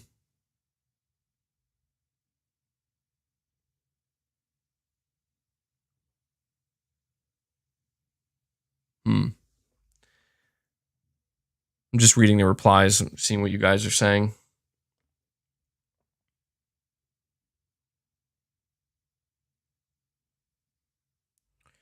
Darkborn, you're saying, I think Jim is hardcore investing into FPS games right now. So Deviation may or may not get acquired, but for sure, they want to invest heavily right now. And Darkborn, you're continued by saying, look at the level of investment and how they keep having event days. The last event, they flew people in all over the world to have fun. And the new office, clearly someone is funding Deviation a lot. Yeah, so Darkborn, I agree. I actually agree with this notion because I use the word notion again. Apparently that's the word of the day for me. But I agree with what you're saying because that's the thing is like when we see, I don't know if you guys saw the studio pictures that came out earlier this year. There was like dual senses all over the place. You know, it was just very PlayStation themed. And it's like, okay, you look at that, you look at the fact that, and this is something that I don't know that everybody is aware of, Deviation Games already opened a second studio, like a satellite studio in Canada. I believe it's in Canada. And these guys, you know, like you said, they're getting a lot of funding here. And I think you're right. I think that funding, I mean, to me, the advertising of the PlayStation DualSense and everything else in their studio, to me, it's pretty obvious that it's like it has to be Sony giving them this funding and investing in the studio. Where else would they be getting that money? And yeah, I don't know, man. I mean, look, a lot of people, I think this is a slippery slope. Darkborn, you're saying Herman was even at one of them recently. Yeah, I noticed Herman's been making the rounds. Deviation Games has been a revolving door as well, according to reports. Where are those reports coming from, though? I haven't seen that. I haven't seen that being reported on. I want to say this, though. We have to be very careful here. I think with Deviation Games, with Haven Studio, we have to be very careful about these studios and their games. And I'm going to tell you why. It should be obvious, but I know it's like, it's hard not to get excited at the idea of like, oh, PlayStation's involved and Sony's acquired Haven and they got this big game coming from Deviation. Firewalk Games. We have to be very careful because, guys, keep in mind, we have not a single clue what these games are going to look like. We could be sitting here being hopeful for literally years about Haven Studio, Deviation Games, and then when they show their game, we're like, oh my God, like that looks like ass. I'm not saying to expect that. That's a little bit overly negative, but I am saying that it will be a bad day if, we've been sitting here being like, new studio, baby, Sony backing them up, let's see. And they come out, it's like, yikes. And I do get nervous about that, I do, because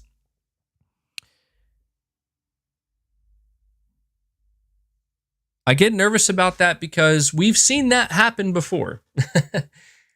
We have seen that happen before. And I'm saying like, let's be positive. Let's be as positive as we can, but don't take it too far. So I think for me, where I stand with Deviation Games specifically, I will be honest. Hearing that Jason Blundell has left and departed the studio, it makes me feel a little bit more hesitant and a little bit more skeptical, and I'm going to be a little bit more, I guess you could say, careful about how excited I allow myself to be with this game and when we see it.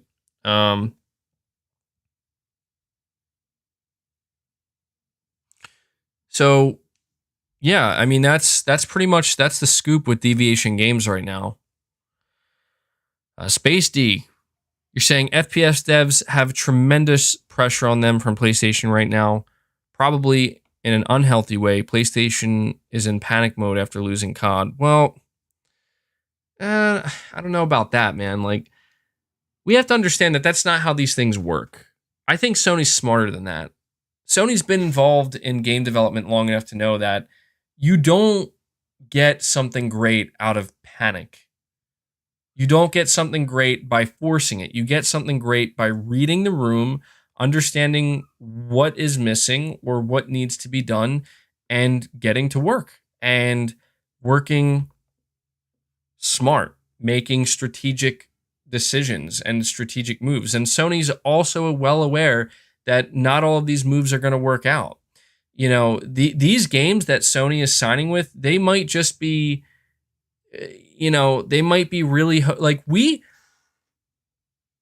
think about this for a moment, guys. I think we need to take a step back and think about this. Who is the head of Sony's first party right now? It's Hermen Hulst. When did Hermen Hulst become the head of Sony's first party studios?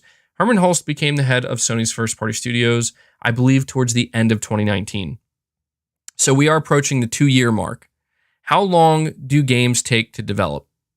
Usually, they take minimum, and this is rare, but minimum 3 years. These days, bigger games, AAA games, 4, 5, 6 years easily. Okay? The reason why I am mentioning this is because we are also approaching the 2-year mark of the PS5. That means almost, if not all of the games that we've gotten on PS5 and most of the games that have been revealed and announced, whether they're first party games or whether they are deals, these are not of Hermen Hulst's doing. At least we can assume most of them are not. Most of them are deals that were, or games that were greenlit well before Hermen Hulst was appointed as the head of PlayStation Studios. And actually, when you look at things like, I meant 3 years, my bad, not 2 years with Hermen Hulst. My bad there. I just want to say that we have seen some stuff from Hermen Hulst. For example, Firewalk Games, Deviation Games, Haven Studio. That's Hermen Hulst. All right? That's Hermen Hulst. We can assume something like Final Fantasy 16. I mean, I don't know. I feel like Final Fantasy 16, that could have been Hermen. That could have been somebody else. I guess the only thing I'm really trying to highlight here is we really don't know how good Hermen is at, like, I'm trying to think of the best way to word this. We are approaching the 3.5 hour mark of the podcast. So by this point, my brain is usually a little bit scrambled. I want to word this better. And I'm going to get to these super chats. So what I'm trying to say here is that whoever is running Sony's first party, whoever is the head of PlayStation Studios, their job is to be able to identify a good game. That, if you think about it, that's their job. I mean, their job is also to manage the studios. I don't mean to like reduce it down. Obviously, they have to manage the studios. They have to consider all aspects of the studio and the development process. But a very big part of their job is to be able to recognize and identify what will be a good game versus what will not be a good game, potentially. And I feel like, you know, if you look at who was there previously, we saw Sean Layden, we saw Shuhei Yoshida. Both of these individuals proved that they were very good at identifying. You're saying I had to stop saying significant so much? My bad. But I think that they were very good at, they proved that they were very good at identifying. Like, they see Sucker Punch pitch Ghost of Tsushima. And I don't know who would have been, who was the head of first party at that time? Was it Shuhei Yoshida or was it Sean Layden? Which one was it? I feel like it was Shuhei Yoshida, right? He was the head of, yeah, it was Shuhei. Both? Well, I think it was Shuhei Yoshida. But like, they see this game. I'm sure it has to be like green. Like, it's not like, I don't know if Shuhei Yoshida would have had the final say, but whoever, whether it's Shuhei Yoshida or Sean Layden, they see a game like Ghost of Tsushima being pitched by, by Sucker Punch, and they were able to clearly see that there's something here. You're saying Shuhei made mistakes too. He said God of War sucked and he wasn't confident in Demon's Souls. Yeah, and that's the thing. That's what I mean. See, that's a great example. Is it's like these people who are put in these positions, they do have a lot of pressure and they can make some big mistakes because, yeah, apparently Shuhei Yoshida was not impressed with the first time he saw God of War 2018. But I guess, they weren't going to cancel it or anything. They're like, all right, let's see it through. And I'm sure he was probably kicking himself in the ass afterwards, being like, oh my God, like, I can't believe I ever doubted this game. Same thing with Demon's Souls. Demon's Souls, I'm sure Shuhei Yoshida would agree, his biggest mistake and his biggest miss was probably Demon's Souls, and how that could have been Sony's way of locking down that entire genre at the time. And he missed that. And that's why when you look at Hermen Hulst, he's in that position now, and I feel like we just don't have a full grasp or idea. We don't know what Hermen, I think, considers a really good game for PlayStation versus, what we've seen in the past. We have an idea of what Hermen considers good studios. We know that he is the brain behind Horizon, which is a good sign, and Killzone. And this is why I feel like we have a lot of, you're saying, well, he made Horizon. So, and that's what I mean. I'm not saying he doesn't know what a good game is. I'm not saying that. I'm just saying that as this generation continues to unfold, basically what we see, so like Returnal, if I'm not mistaken, Returnal was a deal that was made with Shuhei Yoshida at the time. Returnal, I think, started development in 2017 or 18. But let's remember, though, that you would assume it was Hermen who said, I think we should acquire Housemarque. So it's like, you have to imagine that he has a good understanding of what a good game is, what could be, what games should be greenlit, what games maybe shouldn't be. And I just think that with an upcoming showcase for PlayStation, if we get one, because there's just so much we don't know about, there's so many games in development we don't know about, I think we're going to get a much better idea of what PlayStation Studios is going to look like under Hermen Hulst. Because keep in mind, Hermen is also the one that has to greenlight these live service games. Jim Ryan isn't the one greenlighting them. Jim Ryan's the one saying, we need live service games, a lot of them. Now it's up to Hermen to try to identify which games have the most potential. What about new single player AAA IP? That's going to fall on Hermen to decide, like, which do you greenlight it or not? So, but I also think Hermen, a philosophy that Sony is following is a bit more hands off these days. Not entirely, but I think that Sony under Jim Ryan and Hermen Hulst, I think they give their studios more freedom to choose like what exactly they want with their game, like what they want to make. At least I get that impression. William Aguilar, thank you, man. You're saying if no news of a showcase this week, you should still wait another full weeks. So 2 weeks. In 2019, their showcase was on September 24th, 2 weeks from now. Plus, Sony is required to show stockholders what 2023 their lineup is before the year ends. So question, William, And chat, anybody, are you, I, I may be misremembering. I don't think Sony had a showcase in 2019, dude. Did they? I feel like almost positive that Sony did not do a showcase in 2019. Now I'm waiting for people to respond because I don't know if I'm misremembering saying there wasn't. So maybe, did you mean 2020? They had a state of play for The Last of Us 2. It was just a state of play.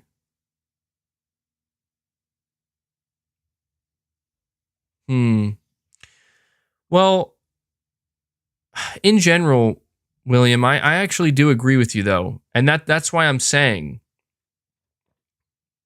something I did try to point out to people is I know that in 2020, Sony only gave 4-day notice for their showcase. In September of 2020, they announced their showcase on the 12th, and it happened on the 16th. So, I mean, 2019 shows that Sony is willing to not have a showcase one year, which is crazy. But I agree with you. I agree with you, William. I think it doesn't make much sense for Sony to not do a showcase because we really don't know that much about the future PlayStation studios. We really don't. And they do have to think about their investors. You have to imagine their investors are eager to learn about some of these live service games. We know that. So something I want to bring up too, because I think that people forget this, and I actually forgot about it, but I just remembered. We have to also acknowledge that Helldivers 2 leaked. Like straight up footage of Helldivers 2. That game hasn't been announced yet, but it's clearly there's footage, like there's a trailer of this game ready to be released. You have to imagine that this is a clear sign they're going to do a showcase. And yeah, that's another thing too. Sony is not attending Tokyo Game Show. So let's keep that in mind. So thank you for that, William. Victory, you're saying, why wouldn't I, as a PlayStation player, want Jim Ryan to fight to keep Call of Duty, a game I've had access to for a very long time? It's a great question, Victory. It's a great question. I'm glad you're bringing it up because I feel like I've been too one-sided with this, with my line of thinking. I've been too one-sided. It is true, man, that I know maybe a lot of us do not respect Call of Duty. You could argue that most of the hardcore PlayStation fan base, a lot of people look down on Call of Duty and they consider it like a joke. But we, like I said, it's my job here to try to see the bigger picture and not just focus on one side of the PlayStation fan base. The reality really is, okay. The reality is there are millions of people who play Call of Duty on PlayStation and they have become completely accustomed to having access to every Call of Duty game on PlayStation. And just like it's Jim Ryan, and that's true, Jim Ryan's job is not simply to adhere to one specific group of PlayStation fans. His job is to take into consideration the entire PlayStation player base. They are PlayStation customers after all. I mean, you take somebody who buys a PlayStation 5 mainly for Call of Duty, Madden, and maybe on rare occasion something else from either Sony or just another random game, maybe like an upcoming Gotham Knights game, whatever, Hogwarts. But in general, they kind of stick to just a few games. The reality is that is very much a PlayStation customer. And Jim Ryan, he cannot, nor should he, just turn around and say, well, I don't care about them. So you are right, Victory, and I think that is another side of this coin that we have to consider. I know people are like I know Xbox fans right now, a lot of Xbox fanboys, they're kind of shitting on PlayStation right now and PlayStation fans and talking about how Sony, they're just whining and crying and throwing a temper tantrum. But it's like, are you really going to sit here and act like if it was the other way around? Not, I mean, it would have to be a completely different scenario because I don't see any way in which Sony could ever buy Call of Duty. But let's just entertain this hypothetical for a moment. If it was the other way around, so, people want to say like, oh, Sony would do the same thing. Okay, if Sony did do the same thing, you're telling me Microsoft and Phil Spencer wouldn't fight to try to keep Call of Duty on the Xbox platform? You think they wouldn't try? You think they shouldn't try? You think they don't at least owe that to the wider Xbox fan base? No, you know for a fact that all Xbox fans would be saying they absolutely need to try. Xbox is home of the FPS shooter. The FPS shooter, Jesus. I can't talk at this point. The first person shooter. That's what Xbox is the home of, right? The controller's perfect for it. You know that they would be saying this. So, Victory, I'm not trying to go on again about this because I feel bad. I feel like most of this podcast focused on this singular topic. To be fair, though, it was like the biggest thing that happened with PlayStation this week. But I just wanted to kind of riff on your super chat here because it is true, man. Like, it is Jim Ryan's job to try to fight for Call of Duty while he can. So I can't condemn him for that. I think it's a bad look, but maybe at this point in time, it's a necessary look. Because I will say, like, I tend to get like that sometimes, I tend to get very laser focused and tunnel vision where it's like, well, I don't care about Call of Duty, so I don't care. And neither should Jim Ryan, and forget Call of Duty, and that's just my personal take on it. But, I think we do have to try to see things from a wider point of view. I think it helps. It helps understand why these things are happening the way they are. Darkborn, you're saying, I'm just scared that Jim will want to invest too heavily into live service now that a ton of them are leaving with Activision Blizzard. That part is disheartening. Yeah, that is, well, to be fair, it seems like they're already doing that, right, Darkborn? I mean, I think many people would argue that right now, 10 or 12, whatever it might be, live service games is already too much investment. But maybe this is what Sony was preparing for. Maybe Sony was just kind of preparing for the day where potentially a lot of big live service games that they rely on for a big chunk of revenue, they might leave one day. And I think, if anything, what this reveals, Darkborn, is that Sony,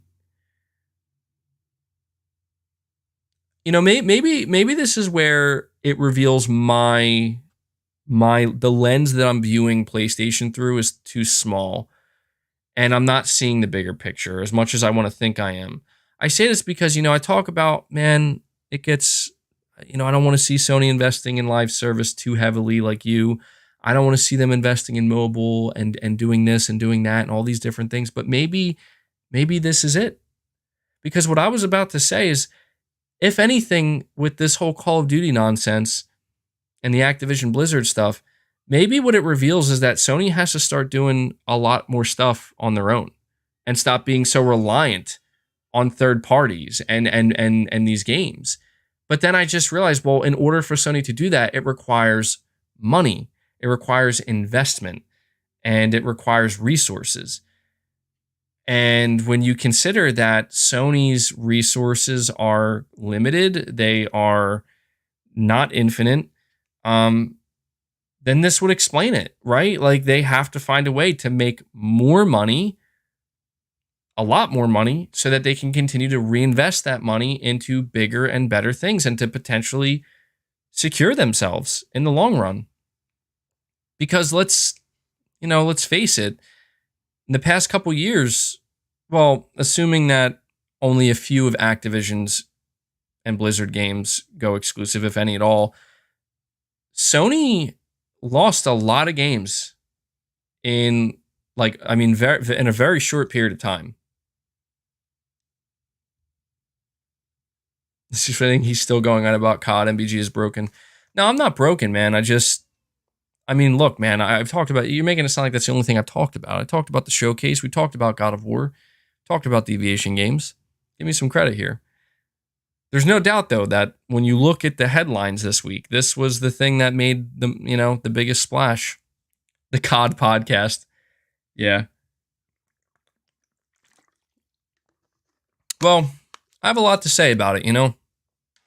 I mean, it's difficult for me to ignore that PlayStation CEO is coming out here and basically calling out the head of Microsoft Gaming. But KD, I don't know why I said your name like that. You're saying, what's up, MBG? An hour late in your stream, and you're wildin' with the COD hate. Warzone is massive. PlayStation players are a huge percentage of that community. Vanguard and Cold War were lame. Yo, hold on, bro. Cold War was not lame. Cold War was awesome. I still play Cold War occasionally. I still play that. I love Cold War. But you're saying they were lame, but Modern Warfare 2 is shaping up to be incredible. Modern Warfare 2 looks like it's going to be huge. It does. It looks like it's going to be possibly the biggest Call of Duty in years. My excitement for it is like, I've always liked Modern Warfare. I couldn't get into Modern Warfare 2019, though. It felt like it strayed too far from like the arcade feel that I kind of enjoyed with Call of Duty. So we'll see how Modern Warfare 2 pans out.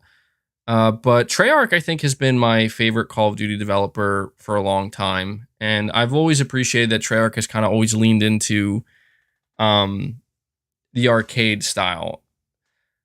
The arcade feel. And that's weird. I guess I don't really think about how losing Call of Duty would potentially affect me as a player, because I do still play Call of Duty to a degree. I'm not like super heavy into it, but it's always kind of been a staple. Like that super chat said, it's always just kind of been there. So I don't know if, I guess the reason why I'm not so worried about it is because I'm like, well, if we lose Call of Duty, it'll be in like 2026 or 7 or something. And by that point, I might be like, you know what? I'm ready to retire. I played Call of Duty for so long. By that point, I'll be, older. I'll probably suck even more so at it than I do now. And and that's the thing, like, I'm ready. Like, one of the reasons why I'm ready for Sony to bring on more live service games, and I'm super excited for The Last of Us multiplayer. I want to see SOCOM, maybe Twisted Metal, is because, dude, I am definitely ready to start putting some hours into some Sony multiplayer games, man. I've been dumping in a ridiculous amount of time into all of their single player games, and I know that's not going to stop, but I feel like I'm so tired of looking at the same options all the time.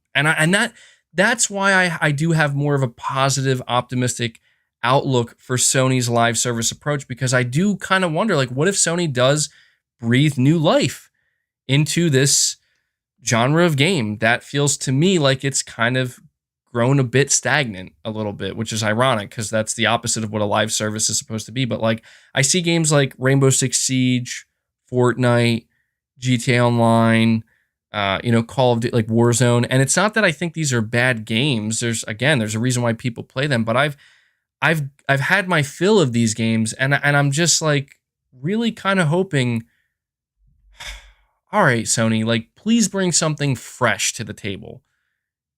Please bring something that really feels just not completely innovative and brand new, because I think that's too much of an ask. I don't think anybody can do that at this point, but just something that feels fresher. I've been playing The Last of Us Part 1, and it's funny because, like, playing it again, it reminded me, or brought me back to when I spent a little bit of time playing The Last of Us multiplayer factions.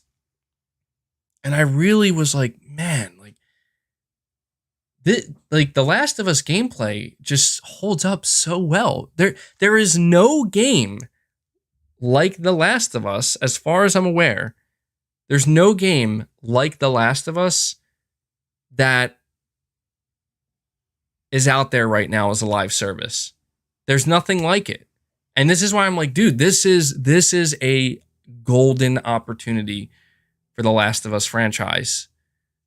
I really believe that. And I know that there are a lot of people who feel nervous about it, which I think is totally fair. But I don't know, man. I'm putting a lot of hope into this Last of Us multiplayer game. And I went back and I listened again to what Neil Druckmann said. And I think I don't know if people didn't pick up on it, but I feel like it kind of went over my head a little bit. Neil Druckmann made it clear, like, guys, this is going to have a story. He said there's going to be a story with a whole new set of characters in a new city. And we just saw that apparently one of the developers who worked on it, they said that this is going to be a very big and very dense city. And I'm like, oh, shit, dude, this is... I know I have to reel it in because the last time I got excited about The Last of Us, I took a golf club to the head, I guess you could say. So I'm going to have to reel it in a little bit. Don't want to get ahead of myself, but I have a lot of hope. And I'm just very much ready to see Sony inject the type of quality that they've injected into their single player games and see them bring that to the table with some live service games. I'm ready to see that. Maybe my hopes are too high. My hopes may be crushed into pieces, but it's okay. It's okay. I'm ready. I'm ready. All right, William Aguilar, again, buddy, you're saying 2020 showcase was September 16th, 2019. Didn't have a showcase, but it had two big stated plays, like from this June. On September 24th and December 10th. Man, I'm getting hungry. I don't know if you guys heard my stomach.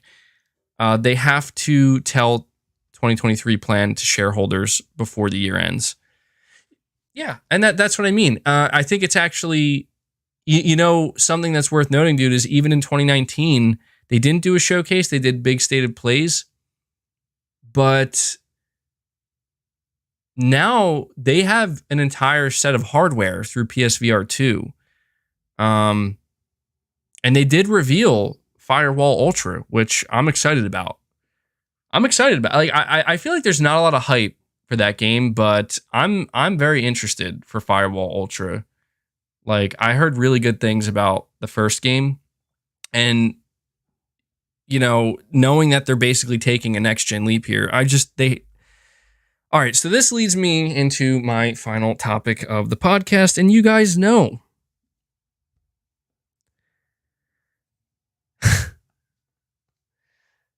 I want to say something.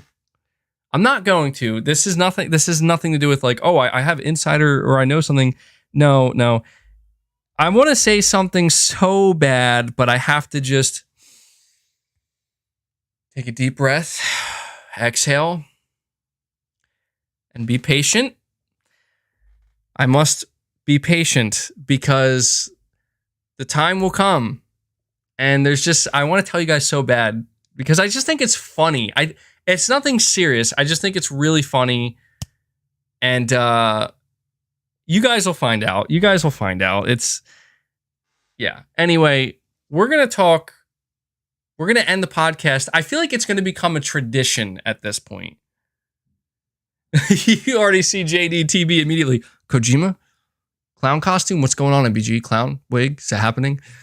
Dude, sometimes I see on Twitter, I see people with I see people with their profile picture. It's literally me in the clown wig. And I'm just like, I love it. Like this, I love it. Like I feel like I really made it at that point, you know? But all right, we're going to have to end this podcast the way we always do, tradition. It's going to be tradition at this point. We're going to talk about Silent Hill once again.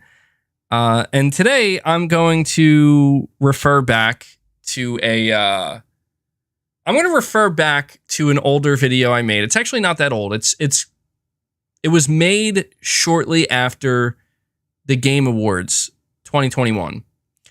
And I stumbled across this and I had to watch it. It's currently unlisted. I don't remember why I unlisted the video, but it's unlisted. So some of you might know about this video, but in my thumbnail, I was wearing the clown wig. And I totally forgot I made this video. I was like, when did I make a video where I was wearing the clown wig? But it was obviously a Silent Hill video. And I was watching it because I totally forgot that I made this. So I'm watching it like a viewer myself. And I had Twitter up. And what I had done is I came across a tweet between Hideo Kojima and Jeff Keighley. And the tweet was Kojima saying that his Instagram account was like frozen. And he was like making, I guess, a joke, or he's like saying, so I guess this is what it feels like to be like erased, you know, like a man erased from the world or something like that. And you know, this was right after the Game Awards when Guillermo del Toro said that somebody should make a new Silent Hill game. Because that just happened, you know. He just said somebody should make a new Silent Hill game after Kojima introduced his video, whatever. So this is right after that. And Jeff Keighley responds with a tweet underneath, hopefully they don't keep you silent for too long, Hideo. Something, that's pretty much what he said. And I remember I was like listening to myself in this video and I'm like, this is some bullshit. I'm like, this is some straight up bull. And I was saying in that video, I was like, look, this might be nothing, but I also said it could be that they're teasing it out right in front of us. Like it's right under our noses, not even under our noses. It's right in front of our face. And I was laughing when I was watching this video back because again, this was almost a year old. And I said, you know, it's going to be a hell of a thing if somehow this is what ends up happening at some point. Like, oh, Kojima's next game, Silent Hill, it's happening. People are going nuts. And I'm going to like, and I see some people saying I should re-upload the video. I'm going to save it. I have it there and I will re-upload it and I will react to it if this turns out to be true. Cause I said in that video, I was like, it's going to be a hell of a thing to look back at stuff like this. And it was just there the whole time. MBG in the clown wig, you know, high level, high IQ Hideo Kojima trolls.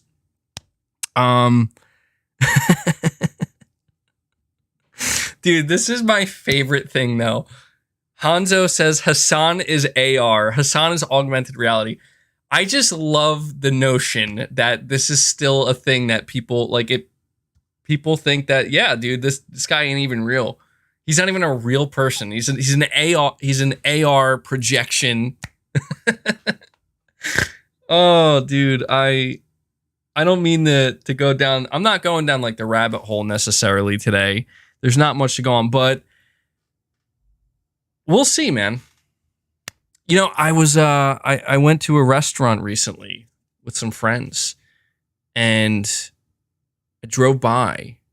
Actually went to a restaurant and in the area with the restaurant, like across the street, there was a place called Sakura. And I'm like, you know, Sakura Silent Hill demo coming up. Seeing it in my real life. For a moment there, I thought I was losing it. But that's it, guys. Silent Hill, I hope it's real. It has to be real. It's just a meme at this point, obviously, but yeah, we're still playing the real-time experience. MBG, if they announce a Silent Hill 2 remake, it's over.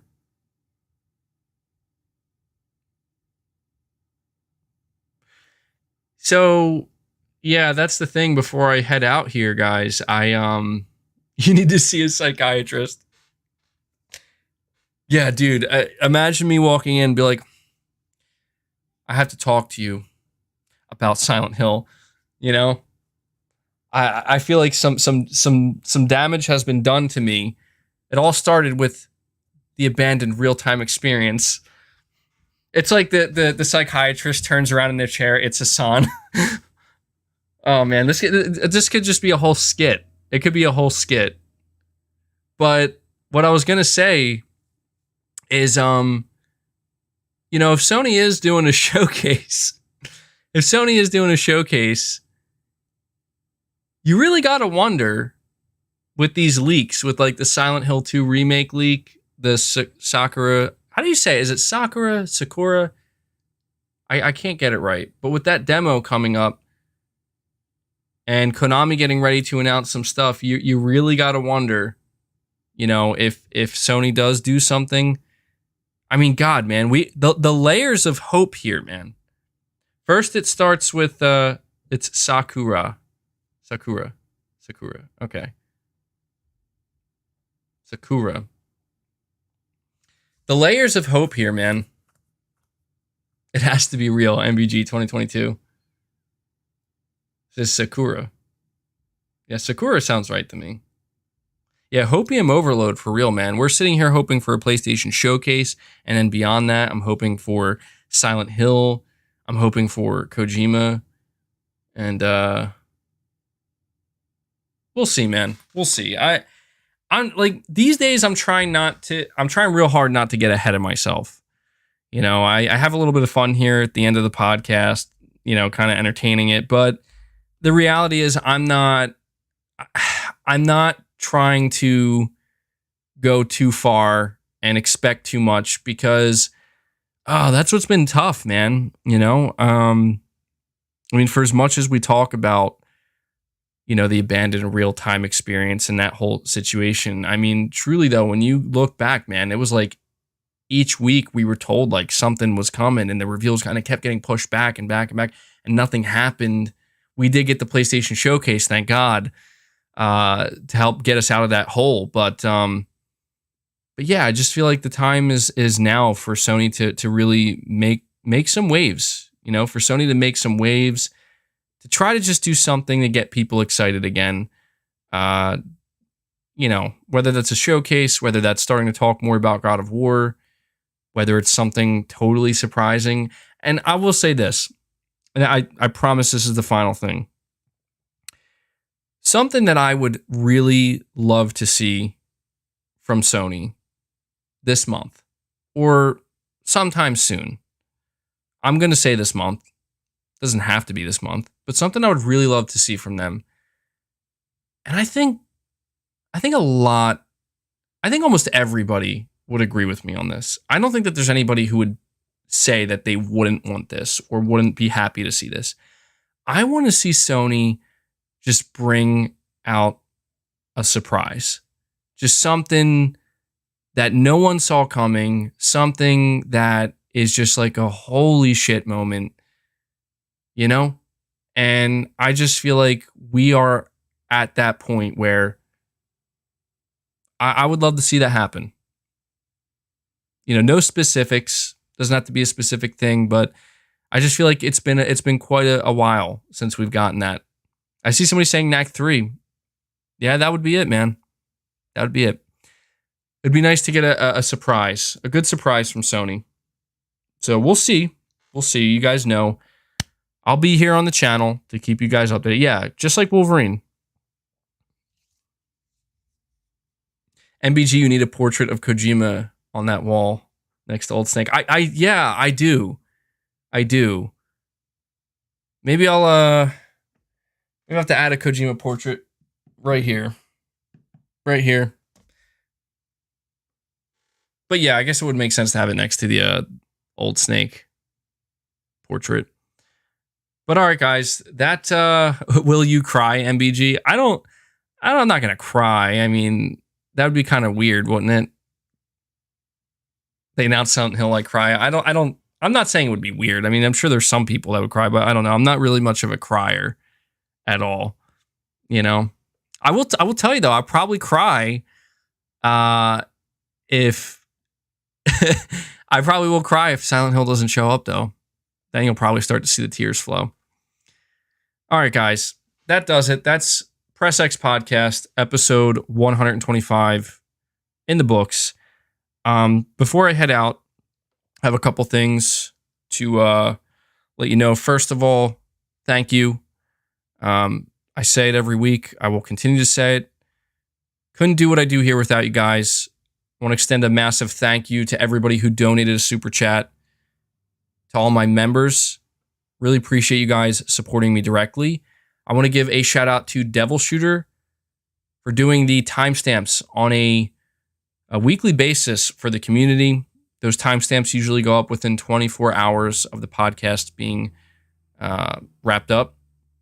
So big shout out to Devil Shooter. And I also want to give a shout out to my Play Has No Limits Plus member tier. So shout out to Junior Jackson, Josh Z, Agile Ice 24, Skin Tight Salmon, RU46 N2 Ray, Whiskey Gaming, Pragmaticat, Hidden Leaf Tutaka, Nakamichi, D Luffy, Big Norman 0518, Padzy, and PlayStation Pete.